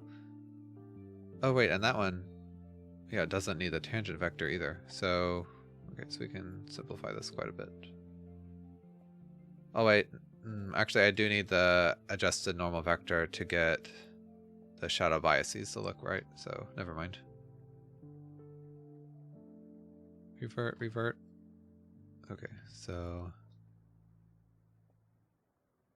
Okay, and I don't need to calculate the clip space position yet, so we just pass these two values to our Shadowcaster. We don't need UV anymore because we don't have cutout. And this is all the same. Okay. And then the depth only pass.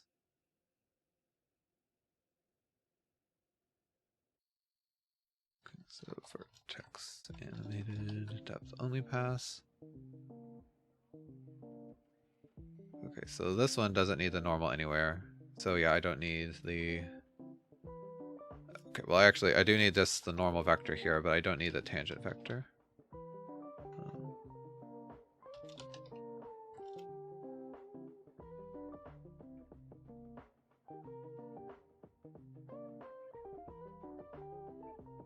Let's see.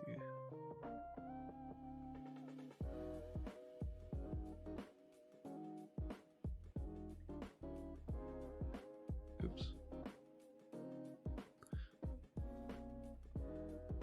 And okay, so this time I can actually use that simpler version.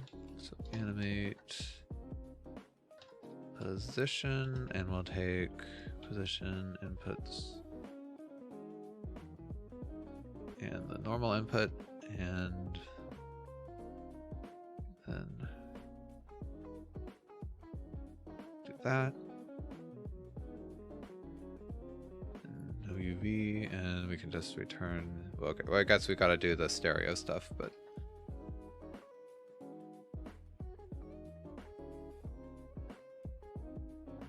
Oh, yeah, nothing will happen yet. And then the depth only pass.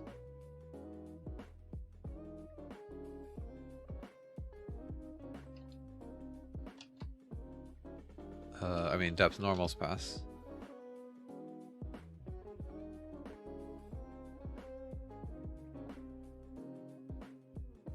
Oh, actually, so I haven't been changing this right here, so.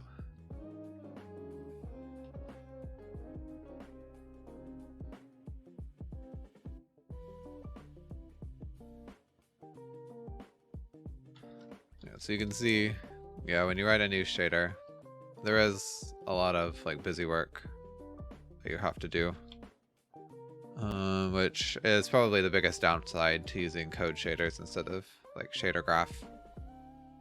And it's one reason why people enjoy like the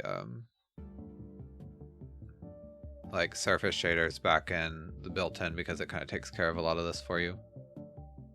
Okay, so we're not having normal maps or an alpha cutout, so we can get rid of this. Don't need UV. Okay, so we do need to create smooth normals. So we will need the tangent vector in all versions, actually. Okay. So this code is going to be a lot like the forward lit pass. Except there's not really a reason to have another variable for that. Okay. And the tangent actually here can just be a float 3 because we don't care about the bi-tangent direction. We don't need a UV. Okay. Oh, except I do need to pass world space, which we didn't have to do that previously.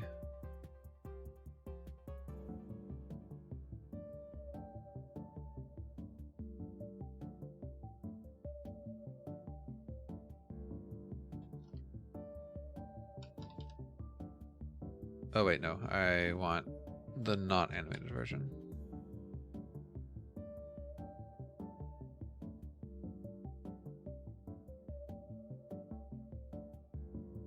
Okay, and then the vertex function we called one more time. Again, no cutouts. Okay, and just wherever we use this normal vector, we gotta use the deformed version. Okay, and we don't have normal maps. Okay, and the reason this is a switch, an if statement, is because depending on what version, I think before 2021.2, normals were packed into a view in view space, and then after 2021.2, they're just stored pure world space. Okay, so one more to go, the meta pass, and this one is going to be pretty much the same because we don't really have to do animation in the meta pass.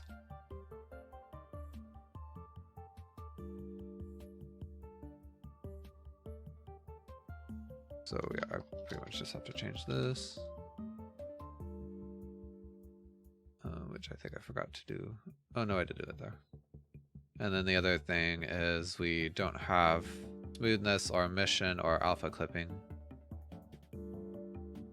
or custom lighting.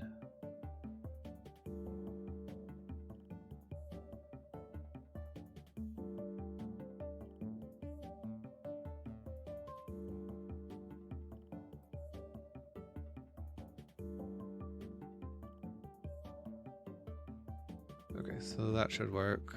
And finally, in the shader file, I'll uncomment all these other passes.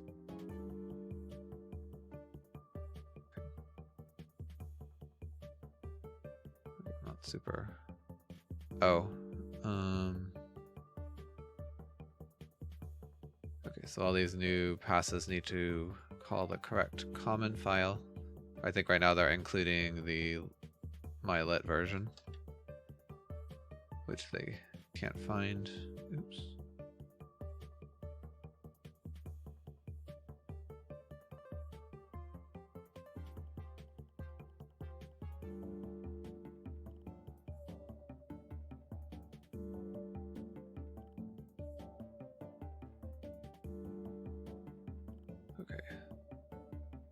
Yeah, there's bound to be some other bugs, but okay, so depth normals. Oh, I forgot to call these two functions.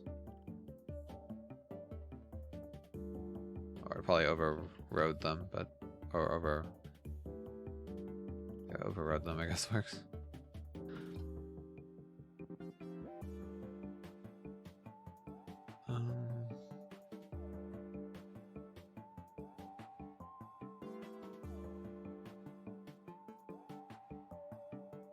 Oh, right. Okay. So it's complaining that there's no tangent, and that's because I just need to call the version without the tangent vector.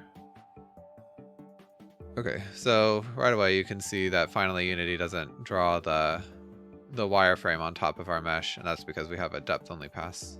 Oh, come on. I don't know why it keeps like not letting me switch to the scene view.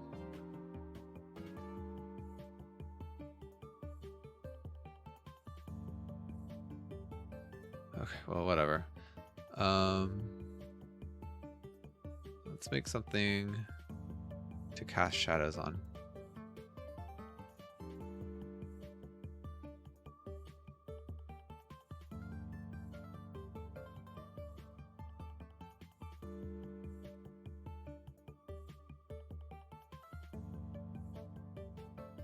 Oh, okay. I didn't realize it was that far below.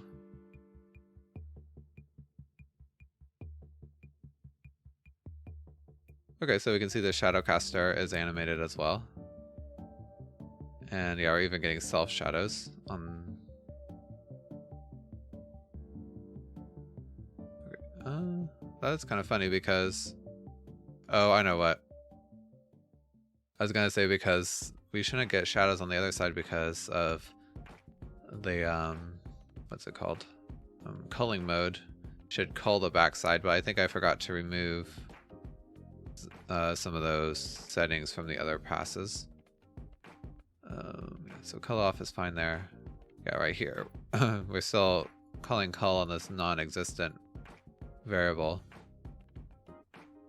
So you can turn that off. Or trying to set cull to this non-existent variable.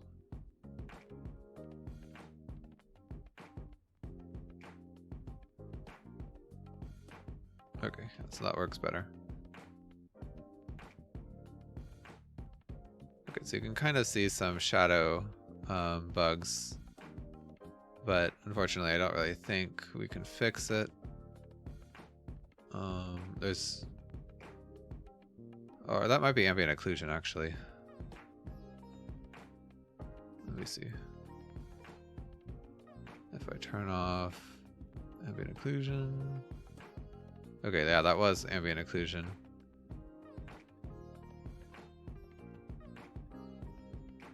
Is that... That looks kind of funny. Let's see.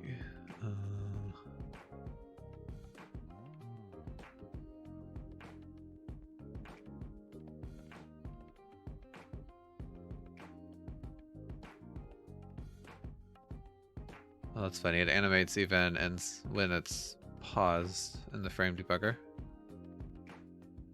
I guess that's okay.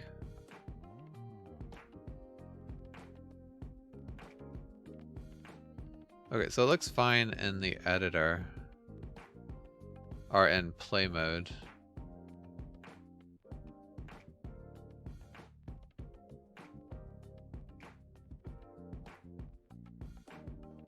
Let's see.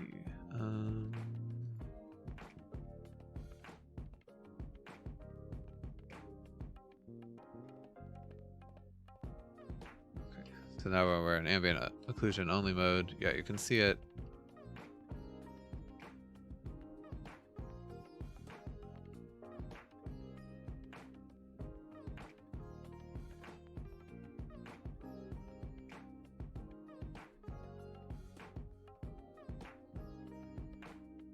Okay, I mean, I don't really see any creases in the normal there, so I'm a little...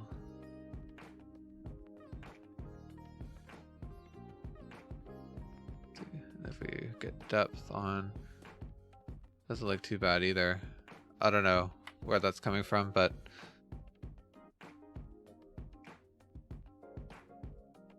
you could probably adjust it by changing your settings in your ambient occlusion rendering feature. I don't really think it's a huge deal, but oops.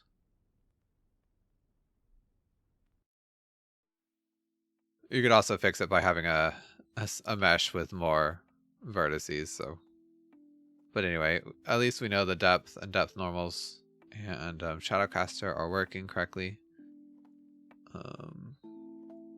Yeah, so I think that we're done with this.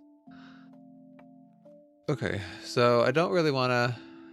I mean, we don't have much new information here except for, of course, the part where we actually write the these values or calculate this new normal map stuff or animated stuff. Trying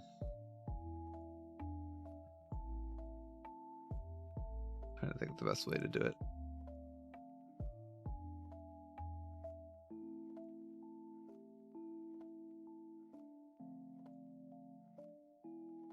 So, I mean, I could copy this over to my tutorial programs, but I guess the only steps I want to show with and without the smooth normals and the fragment function. So, I mean, it's probably worth doing. It's just, I don't really want to do it because it's going to be kind of annoying. Okay, but I guess I'll just suck it up. Looks cool, but the two-sided will look better, I think. Yeah, you might be right. Maybe let's add back in the option to switch cull modes. Okay, which is pretty simple to do. Let's see.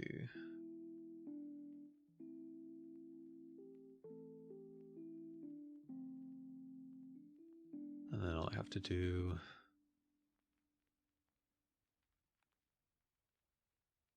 Oh wait, it goes before, yeah.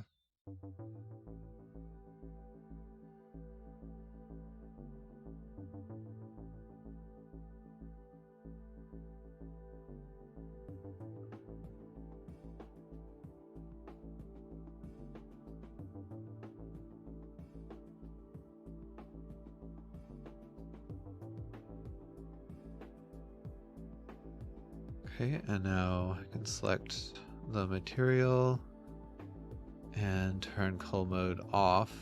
Okay, now we can see both sides.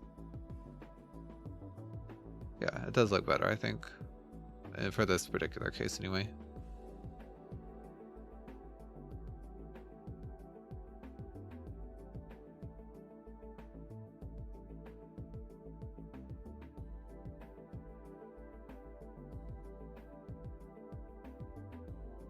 All right, pretty cool.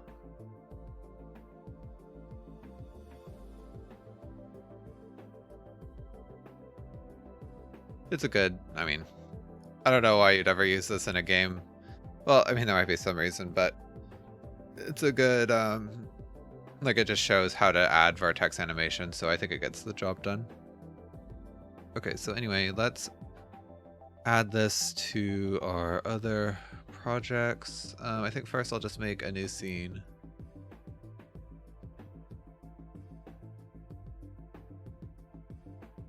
Okay, save this as animation. Okay, and I'll just we'll start with the sphere.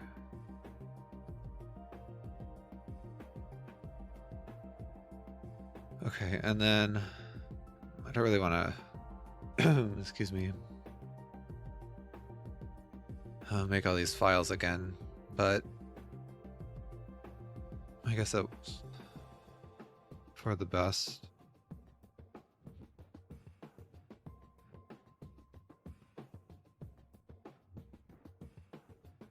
Okay, well, let's see if I can save myself a little work.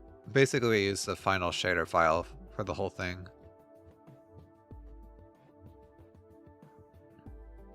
So let's do that. Let's just copy this over.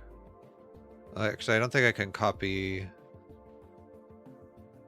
Let's see. I'm not sure if I'm able to copy from one project to another like this. Yeah. I can do it through files though, I suppose. I should also, before I added this, I should have made sure I had committed.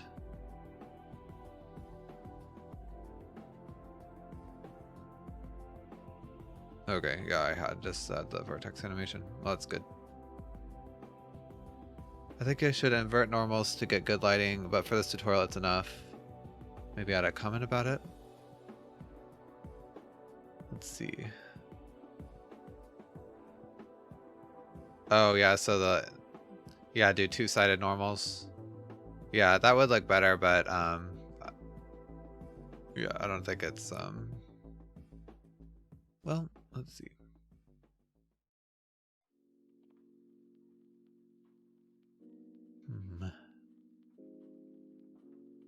I mean, it's not that difficult to do. Basically you have to have the front face thing here.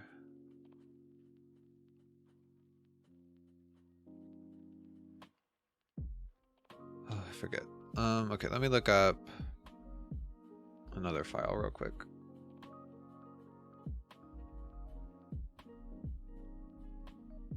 From my Foliage Shader, basically is, I went over this a lot, but we can just do a really simple version. Where is it?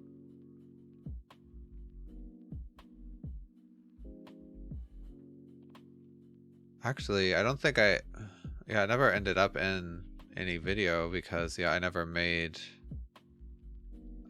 like did the video on the Foliage Shader.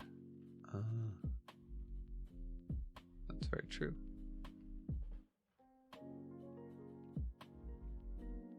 Okay, yeah, this is what I was looking for.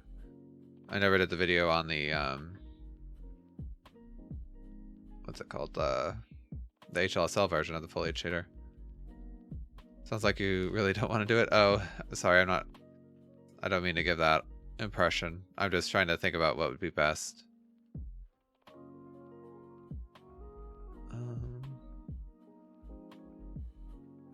I think I almost added it to the wrong tutorial again.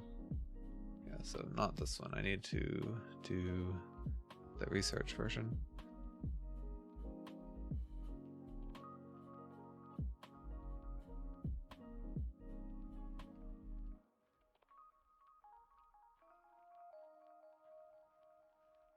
And then pretty much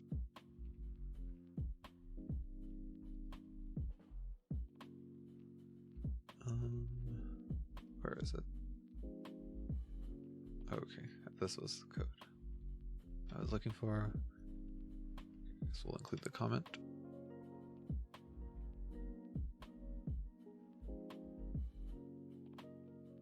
So what we would do, and then just pass this to flip the normal vector. And I think that would be enough. Let's see.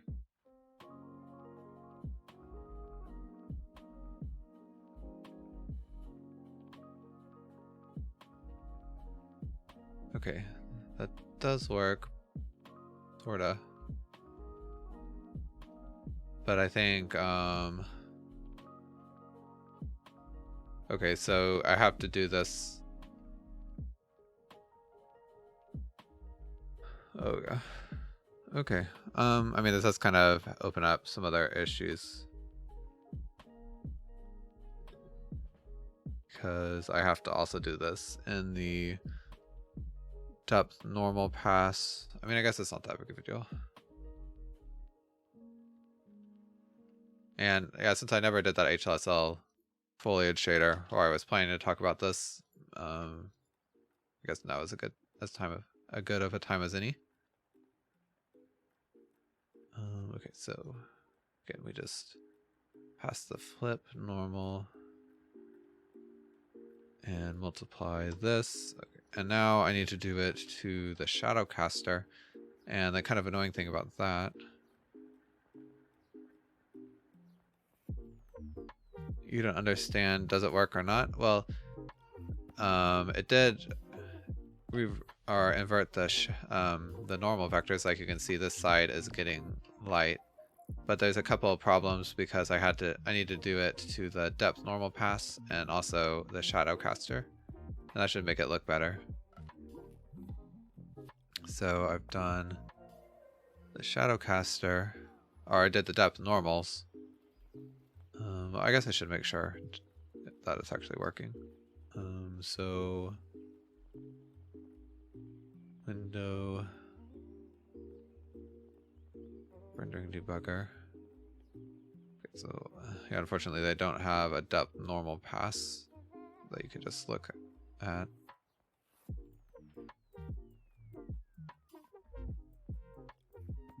Oh, no problem, I'd into it. Okay, let's see here. Let's move the camera so that I can see inside of the cylinder. Okay, does that work?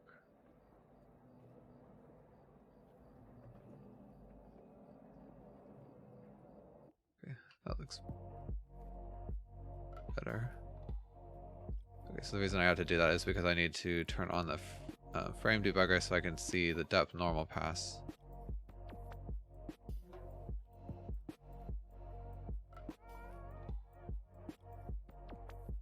Okay, so again, green, again these are in world space, so green means pointing up.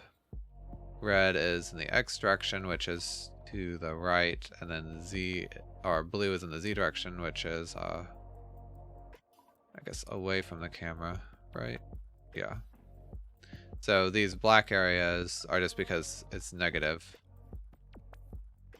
So I think this is correct. We can see basically it should be inverted on the inside, which it looks like it is. Okay, so I think that's fine. Oops. I didn't mean to press play, but whatever. Alright, so let's check out the Shadowcaster. So we can't get the front face semantic in the vertex stage, which is when we need it for the Shadowcaster. So instead we have to kind of just see which normal vector is pointing towards the camera and use that. Let's see, did I get to that in the... Okay, the way I've organized these files is kind of strange. I was trying out to see what works best for the tutorial, and I was like, instead of how I do it now where I separate things based on the pass, I was trying to combine all the passes into like one file. But anyway.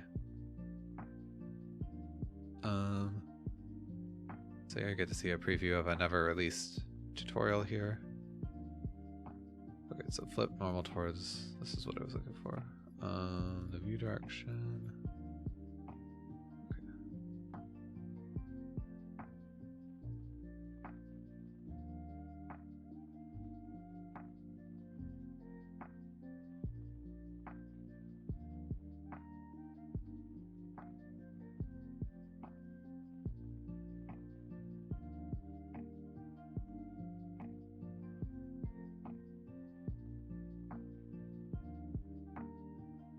Okay, so what this does is it checks if the normal and the view direction are pointing roughly in the same direction. So basically they're like on the same side of a plane that's, I don't know, normal to the view direction. Then it just returns the normal, otherwise it flips it. And then here, so I have to use a different function to get the view direction, because I found out that Unity has one built in. Okay. So that should take care of that. And it should just give slightly better quality shadows. Okay, and again, that's the shadows around the corners are just from the screen space ambient occlusion. So it doesn't look the best on this particular example. But if I turn it off. Okay, yeah, slightly better. Yeah, so now you can see, well, we still get some shadow artifacts, but it's hard to get rid of all shadow problems. And especially, they really don't like these kind of meshes. But anyway, I think it kind of gives a good example of how to do it.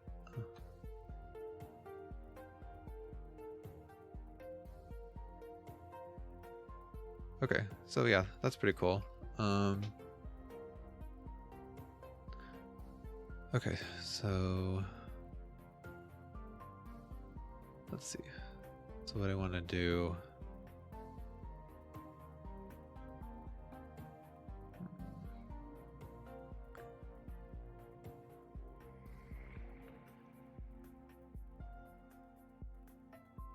All right. Just trying to think about the best way to do this. I'll create the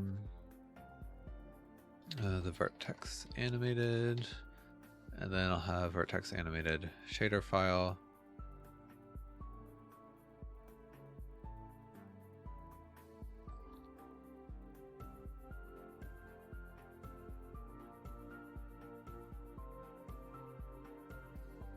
Okay, and then from there I can copy this shader. I don't think this changes any. Although I guess I commented out specific passes and stuff. Okay, and this code I am actually going to copy and show in the tutorial, so I need to make it look good.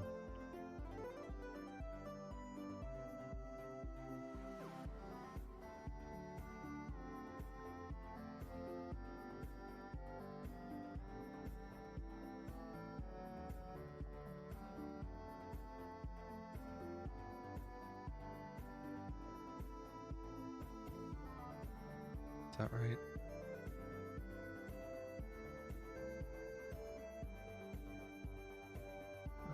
Okay. I don't know why this part got indented down. I don't know. Visual Studio, it's never been good at formatting shaders. To be fair, it does have some kind of weird syntax, like the HLSL program thing that's not in any C#, or there's nothing like it in C#. Okay. Oh yeah, this needs to go down.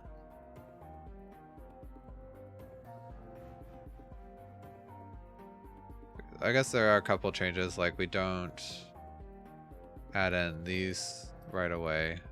So I guess I'll take that out. Okay. And I guess I'll just remove these passes for now. I know I just spent some time cleaning them up, but don't really need them at this point.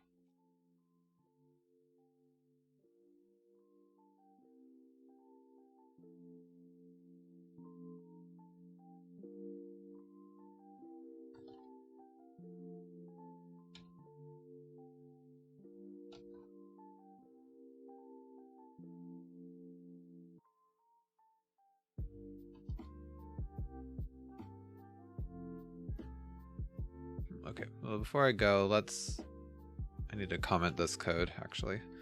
So this function returns the animated vertex position. Okay, so find an amplitude, taking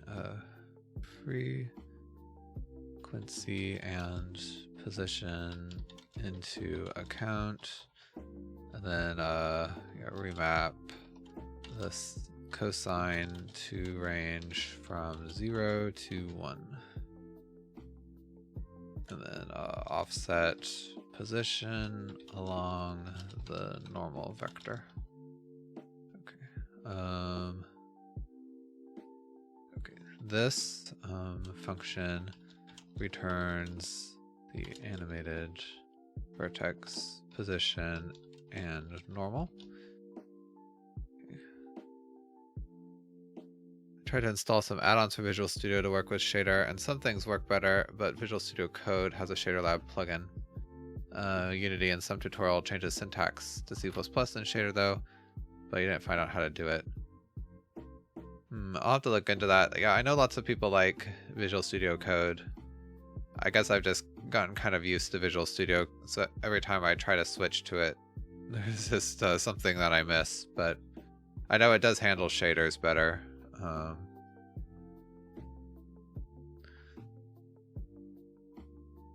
And then of course, the one issue is that like custom function include files for the shader graph are handled like really weirdly because they don't have any hash include files. So I know even like Writer, which supposedly handles shaders really well, has trouble with that. Okay, so get the position like normal. Okay, and then try to reconstruct a normal vector by offsetting the position slightly along the tangent and bitangent. Okay, let's see. I always find this is kind of hard to explain.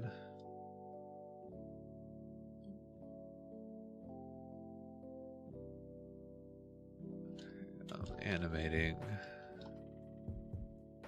those new positions, finding the difference between them and the animated vertex position, and taking the cross product of those differences to calculate a new normal vector. Okay, and then do I like all these names?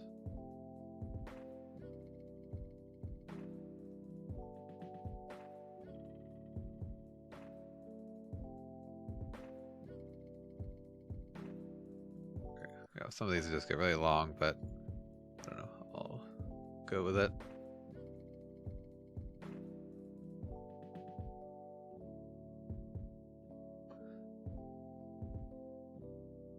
Okay, and then right now we don't have any of this animation stuff because we're just doing kind of a simplified lit shader to make sure everything works. Let's see, to go with that.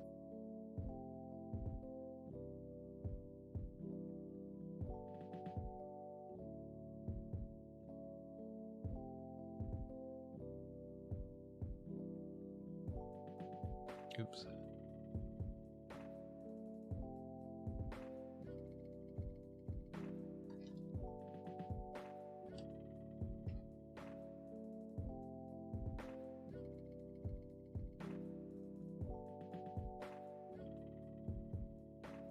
Ew, had to sneeze there. I think I just barely got it, or barely muted, so sorry if you did hear anything, but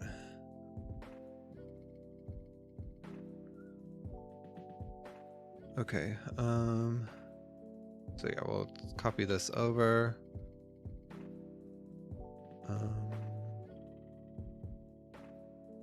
Maybe I should actually start with this version of it because that's where we started before, and I want to make sure that we have a clean thing to start with. So we get rid of this, and then we have Vertex Animated Common. Visual Studio Code is comfortable, but you also prefer Visual Studio. You have code on Ubuntu only because Visual Studio is not compatible with Linux. Okay, well, I understood what you meant. Huh, that's strange. I'm surprised it's not compatible. But, well, I guess kind of. Maybe Microsoft wants to make people use it on their own operating system, but... Okay, so I think this is pretty much all the same. The only thing we really changed was in the fragment function, we don't have a lot of this stuff.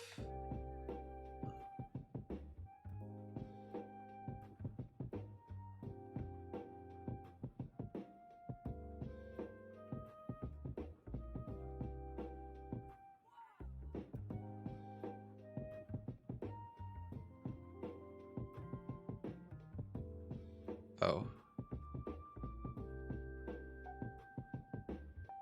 Yeah, we don't even have custom lighting.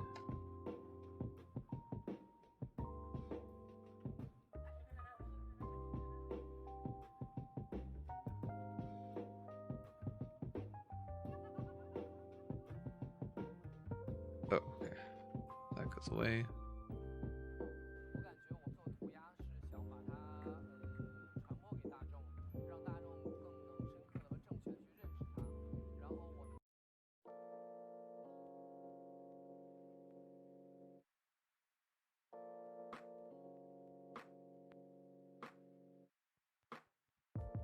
Okay, oh yeah, we don't have a tangent to worlds, so I set that to 0. And then... Oh right, we did change a lot of the surface input. Okay.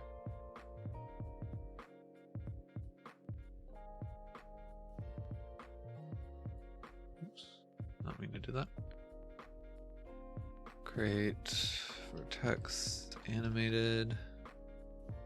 Oh right, and I think I did actually. There we go.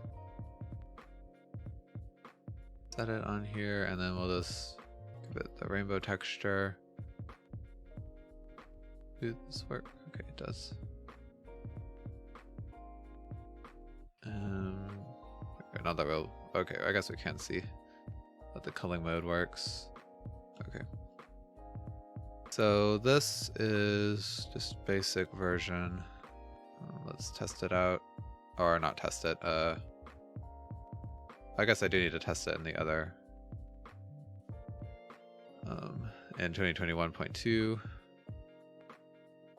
Okay, so let's create another new scene. Save it as Vertex Animation.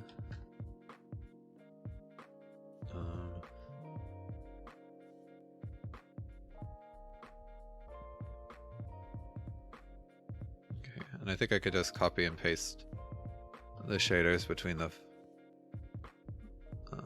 projects. It should work. And now we'll create a material.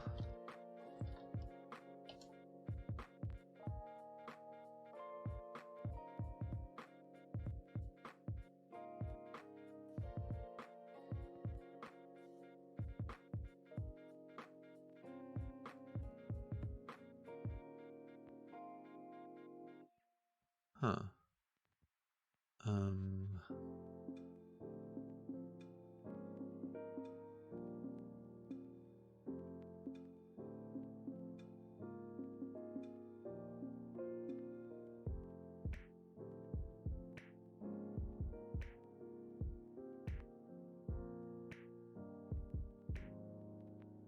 Why did that happen? It worked.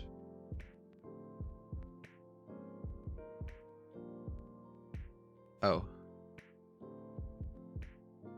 Okay, no, that's not it. I was gonna say, does the... No, I was gonna say, does it include the wrong file? But I didn't get an error. Oh, by the way, I don't need the license at the top in this version.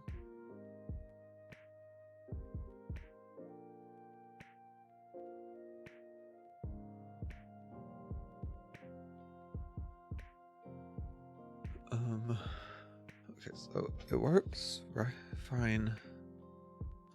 Here, right? This is the Vertex Animated. Yeah. But in this test scene, all right, Adam Toad, thanks for coming by. Have a good day. And thank you. I think I'll be able to finish this by today, so I'm happy. Although, yeah, this bug is a little strange. Okay. I'm really surprised. What's going on here? Because it worked, and we did the exact same thing pretty much in my research project, and we didn't have this issue. Okay, let's make sure it's enabled. Frame debugger.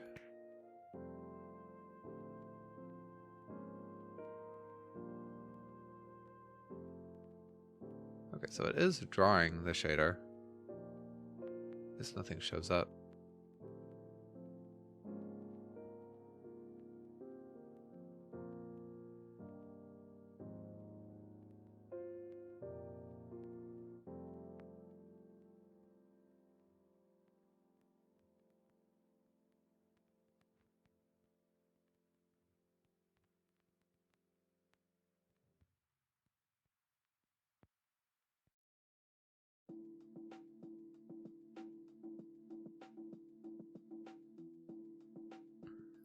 Okay,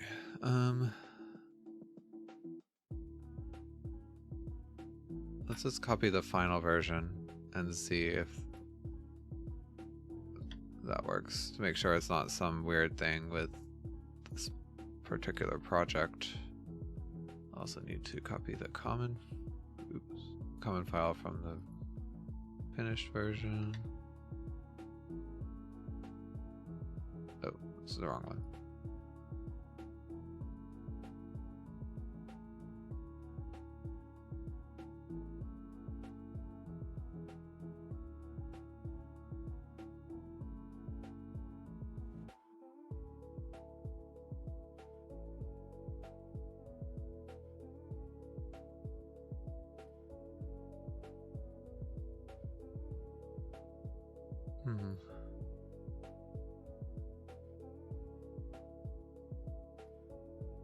Okay, well that's really weird, because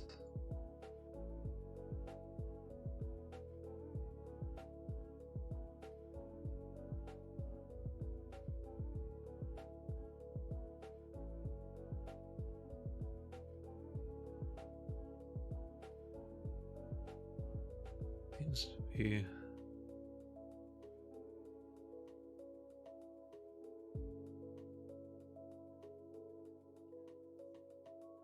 Let's copy this, and I'm gonna need to comment out a bunch of these passes.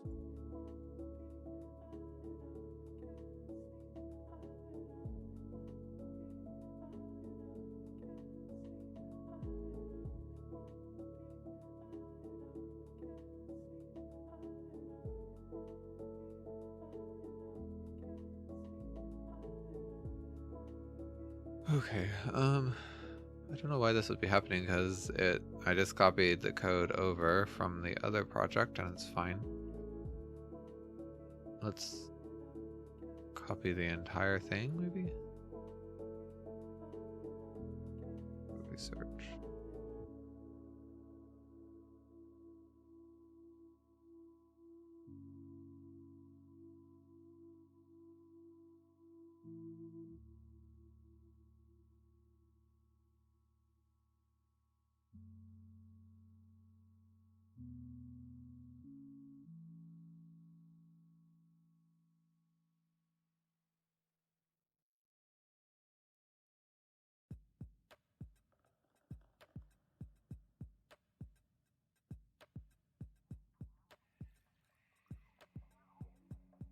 Okay, now it works.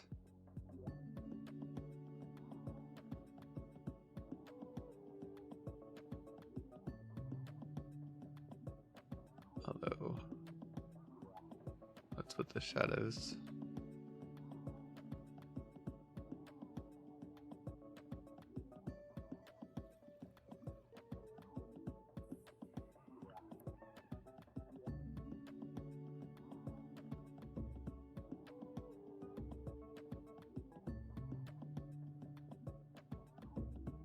Okay, no, it doesn't do that here.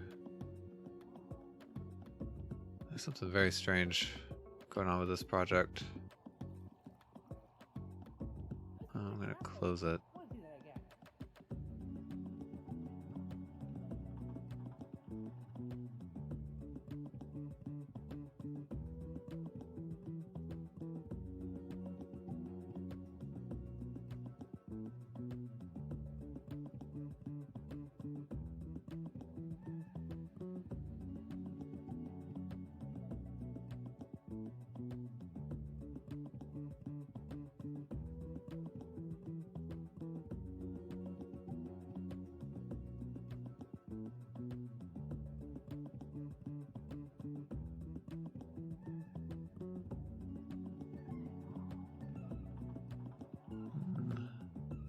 That is really... I don't know what's going on here because this doesn't happen in a research project, of course, and it's the same version.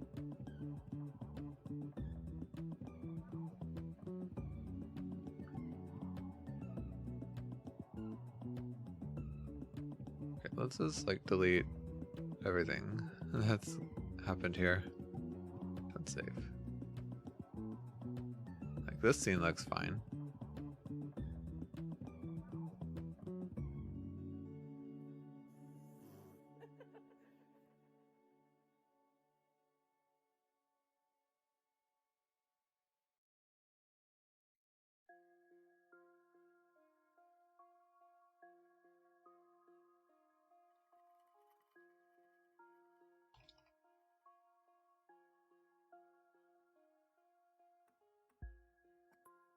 Maybe I didn't like that I copied over the shader files. Kind of annoying, but...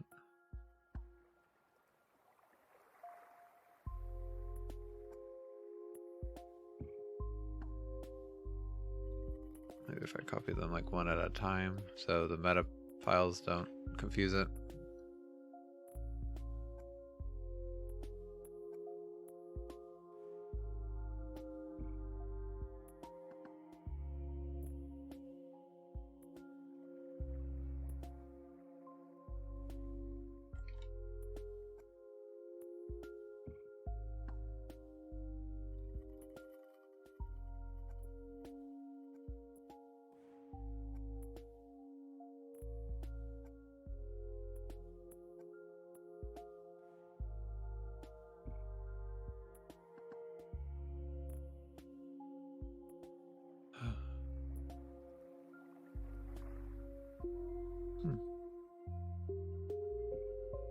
Okay, there's got to be some weird thing that's going on.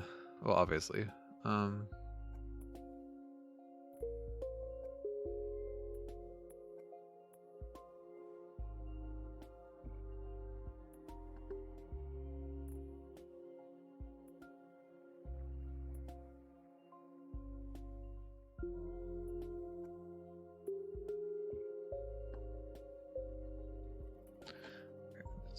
Save that and then copy the files from here to here.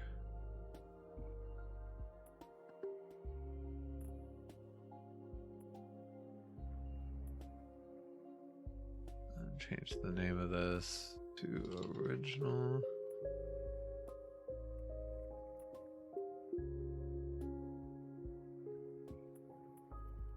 And then this material.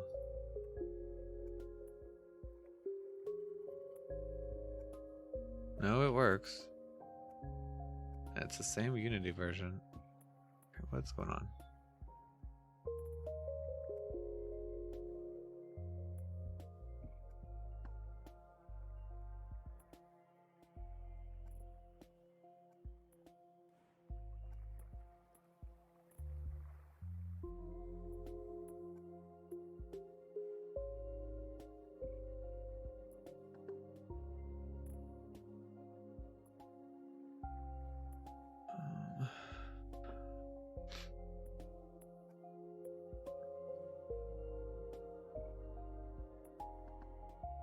There's some setting, I guess.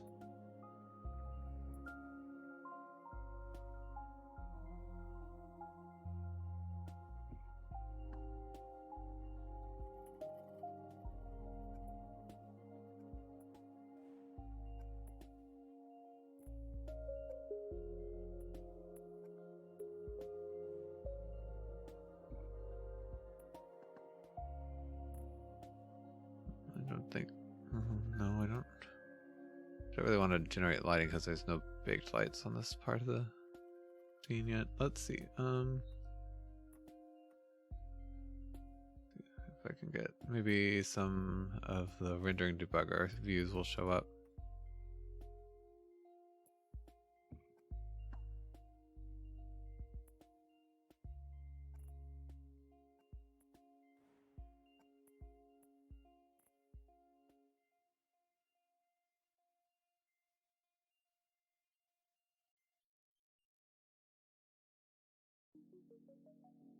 Huh, okay, so not even the these vertex attribute overrides work, which they don't even use my shader. Is there?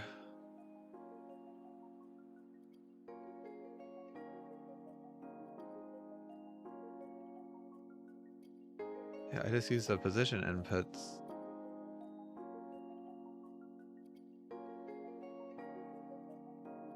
See, it's like the sphere mesh messed up or something?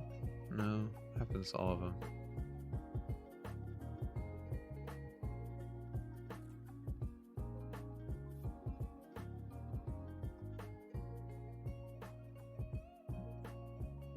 Okay, this is annoying. I don't really want to have. I don't know. Don't want to have to debug this type of thing. I was hoping to finish this up by the end of the stream, but I'm trying to run out of time.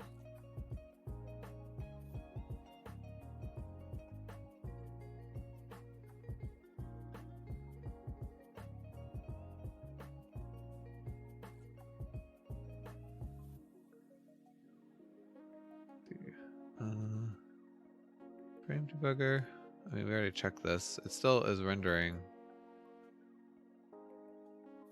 the object.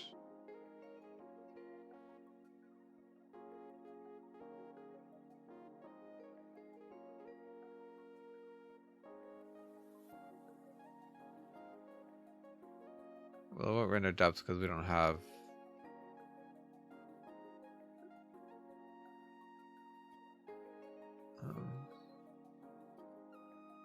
a depth only pass yet.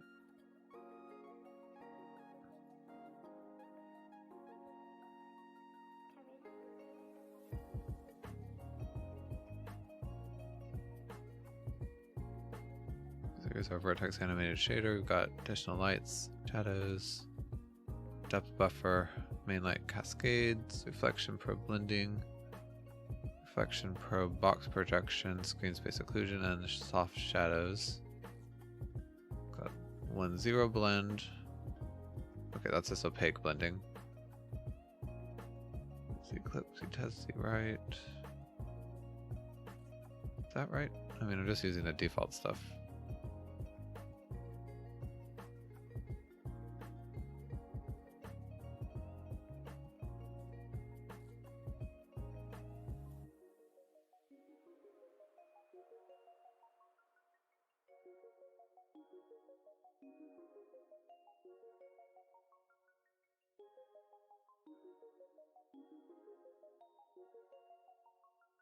Let's go with this.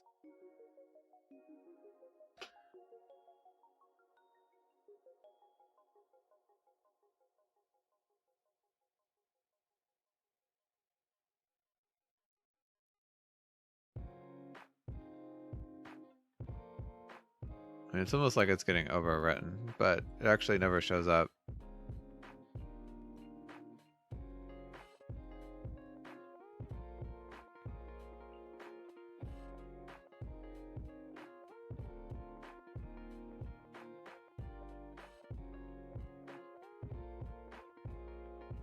Okay, so even when I don't clear the skybox, it doesn't show up there, so it's not like the skybox is overriding it.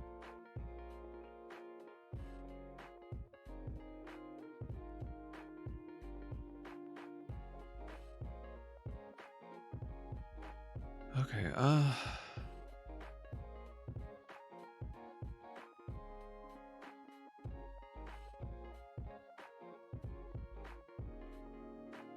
well, let's make sure, I guess. Well, I guess we kind of already know this.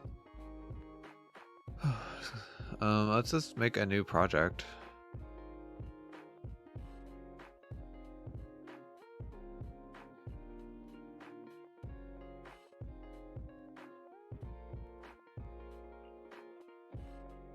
I don't know what'll be faster. I have to download that.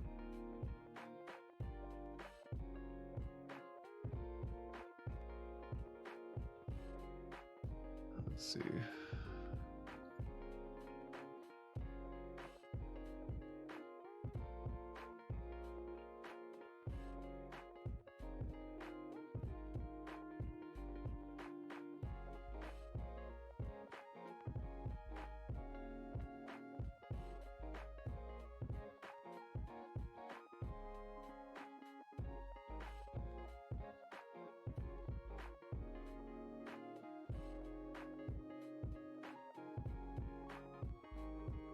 Sorry to do this. I know it's very exciting, but I guess I should make sure it works in a clear project. And after that, I mean, we already saw that it works in my research project, and then it works in the 2020.3 version. So there must be something that is going on with this particular project that for some reason is making it not work. But since I found this, I'm sure some other viewer might have the same issue, so it's probably a good idea to figure out what's going on. But it's not the most fun, especially when you have a goal for the end of the stream, but whatever.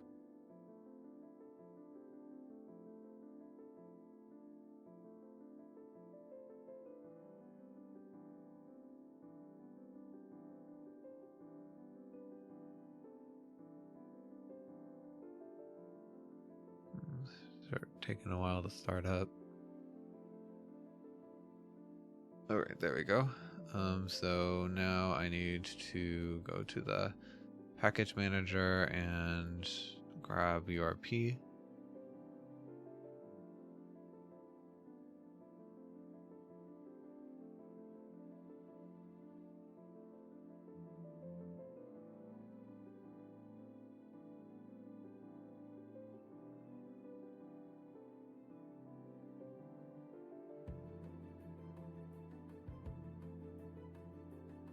With some idea discussion, but JetBrains Writer gets nice comments a lot of time. Yeah, I know a lot of people really like Writer, and it works really well with shaders from what I've heard. It's just kind of expensive, and I don't really have, a reason to get it, but if you could afford it, you'd use it. Kind of my my thoughts on it too.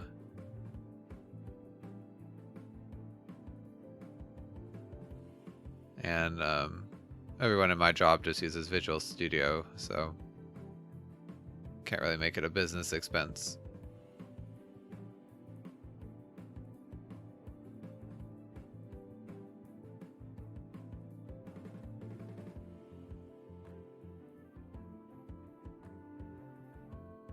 Okay, so I think should be able to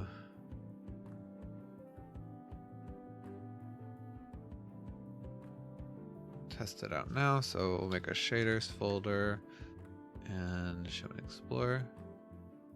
Okay, and then make sure we copy from the tutorial and make a sphere and material. Oh wait, okay, I haven't done like enabled the URP yet. Okay, so where is it? I need to create a settings asset, Rendering.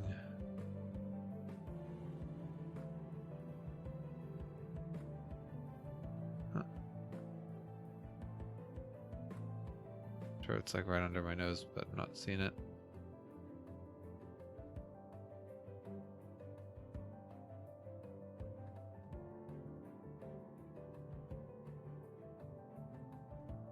Did they?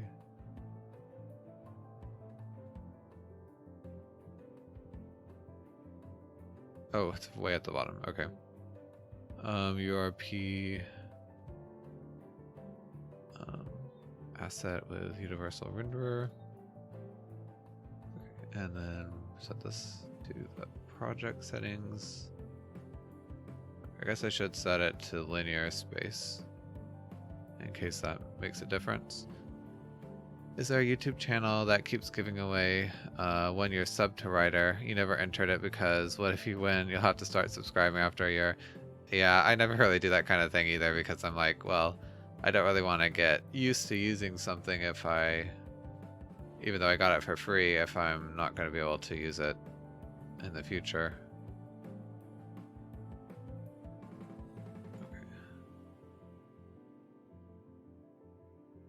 Alright, so now we have a sphere game object and we can add a Vertex Animated Shader to it. Okay, so it shows up there, which is a good sign. It's in this project. Okay. So what is it about that test project that is causing this shader to be invisible? Because it's the same exact shader, I copied it over here.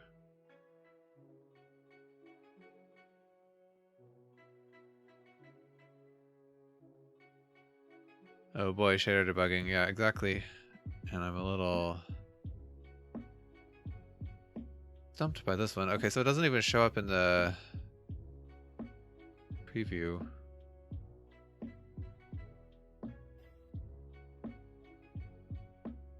Okay, my lid sphere does. It says something about this animated one. But I haven't it's like basically just an edited version.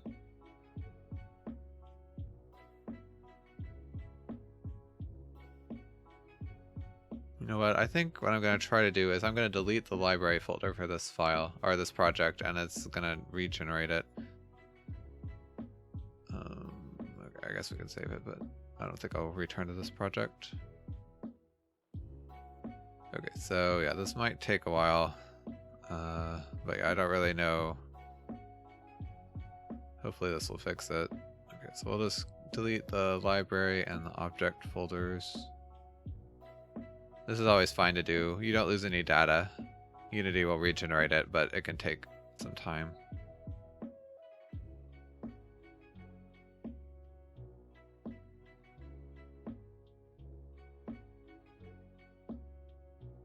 So something could have happened here, I guess. This project has had a lot of revisions, just with us adding things to it. I don't know. Maybe something got corrupted.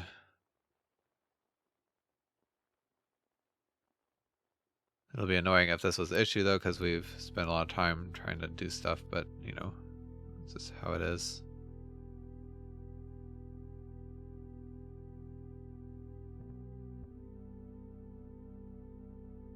Almost finished.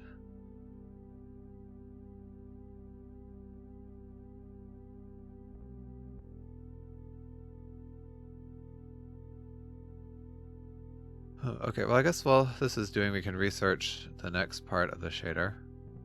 So I want to do some examples of like more advanced HLSL, mostly the in-out keywords and arrays, which you sometimes have to use in shaders. They're a lot more common in compute shaders, but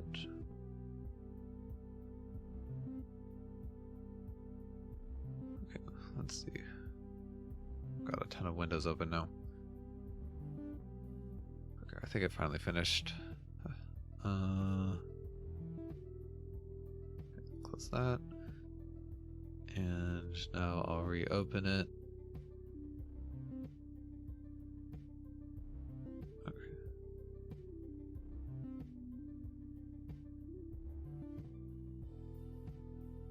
Okay, so this is going to take a while to finish up its work.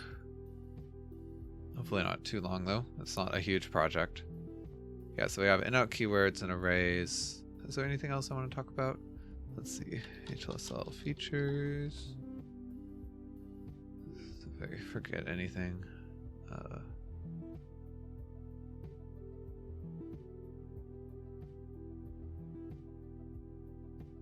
yeah, this is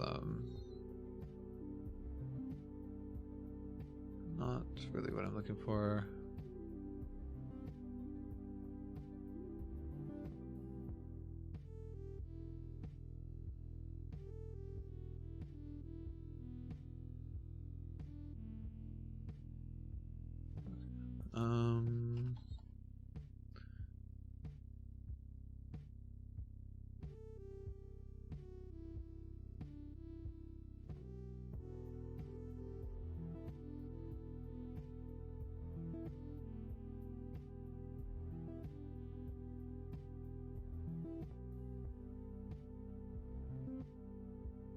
Trying to see. Okay, nothing super interesting there.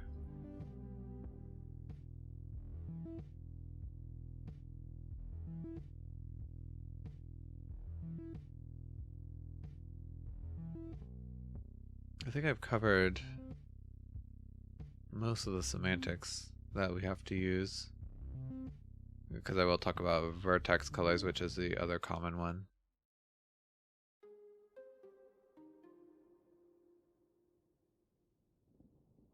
I mean, I could talk about uniform, but that's kind of more advanced. And you don't tend not to use it too much in Unity because it's kind of automatic.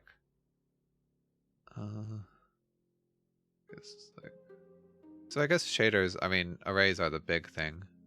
I'm not sure. Did I already use an in-out keyword? Current project.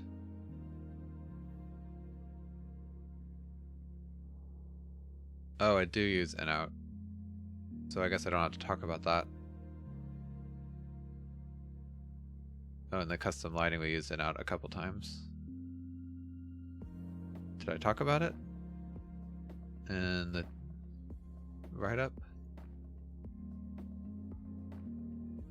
Okay. Use this in-out argument keyword on the light structure to do that. It's just like ref in C#. Okay, well I guess...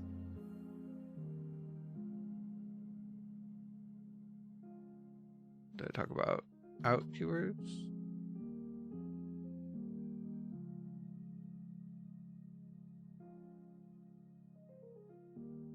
Okay, well I will talk about them when we're doing Vertex Animation. Oh, actually we do have out keywords when I'm doing the normal map stuff. Let me see if I talk about it. Or if I explain them. Let's get started. Blah, blah. For the pass. Then the fragment function. We need our apply to return the normal and world of tangent variables. We can do this using out arguments, which work basically the same as in C#. Okay, so I just kind of expect you to understand how they work in C#. Let's see. You can use them to return multiple values from a function.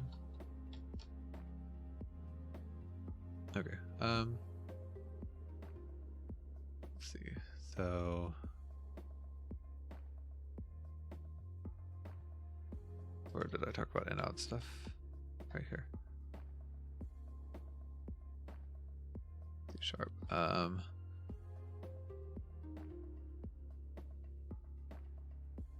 This means that that will use the value and we'll use values in the light structure, and any changes we make to them should also be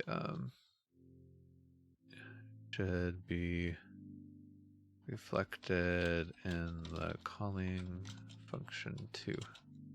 Okay, we're gonna change that wording, but that's the gist of it. Okay, so I guess I really just have to talk about arrays.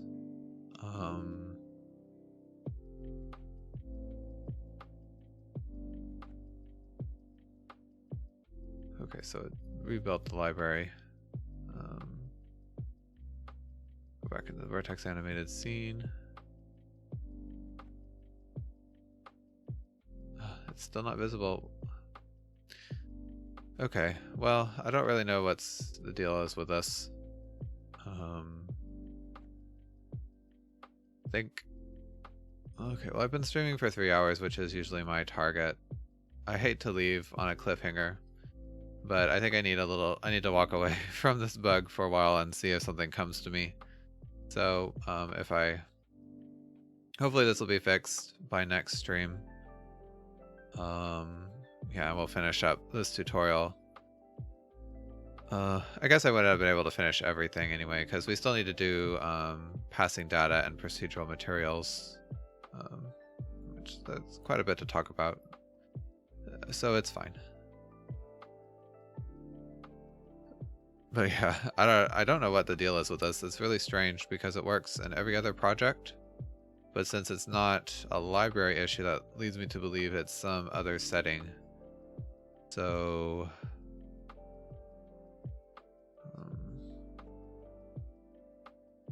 I guess let's just try. I'm gonna just like make a new rendering settings object. Wait, create. Okay, how come it's here? Okay, now I'm confused, but whatever. Okay, so I'll make a new rendering add settings object and project settings. Oh, bye, Seagull Rush. Thanks for coming by. Hopefully this will fix it real quick before I leave. Yeah, that's fine. Okay, it's there. So it's some setting that I have. Okay, well, let's see if I can figure this out right before we go. Because you can see when I switch the assets, then something makes it hidden. Okay.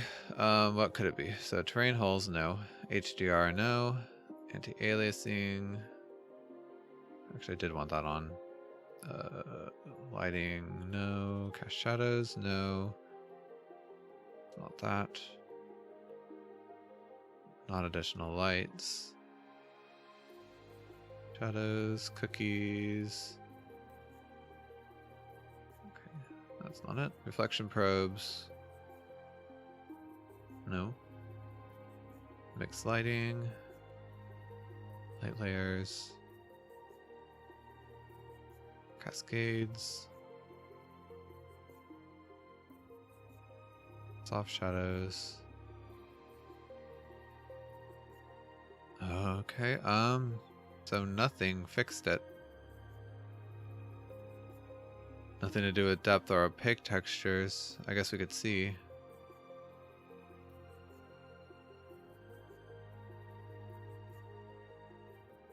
No.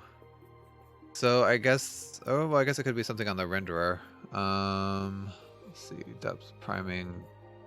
Huh. Why do they even have this? Okay, so depth priming mode.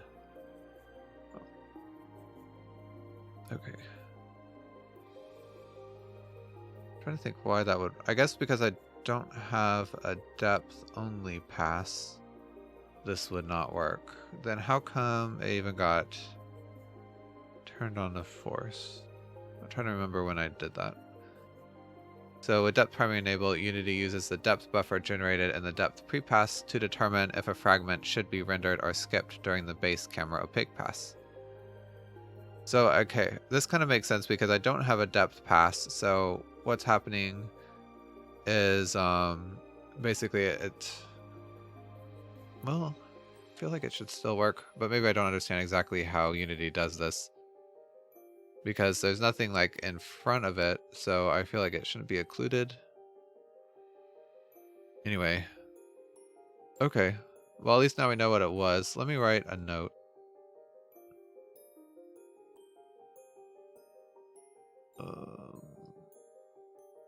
I don't even remember why I turned that on. Okay, so let's see. Turn off depth priming mode.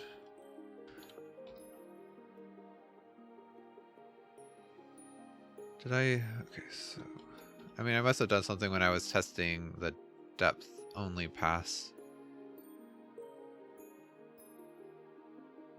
Okay, well, whatever. It's probably a good idea to just mention that, because if we don't have a depth only mode, then it would be strange.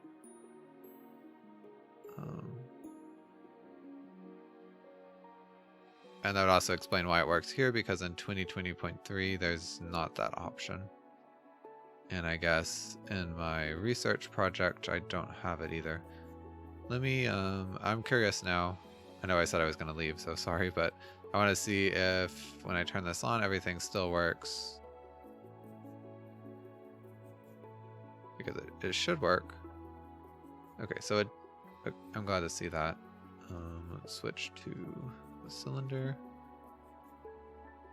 Okay, so I think the whole issue is because that depth priming mode was on, but I don't have a depth only pass. So, yeah.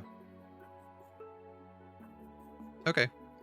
Well, good to know. I'll just mention turn off depth priming mode when you have no depth only pass.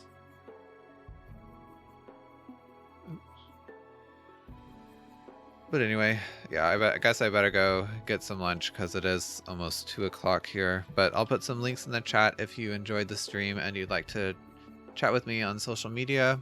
Again, I have a YouTube channel where I upload game development tutorials. This series will be there hopefully by the end of March. I'm hoping the first one will get out. And yeah, I'll be back for sure on Saturday, and we'll probably finish up this script by the end of the weekend, and then I'll get to editing. But yeah, thanks again everybody for watching and chatting, and I hope you all have a great week, and I'll see you Saturday. All right, bye-bye.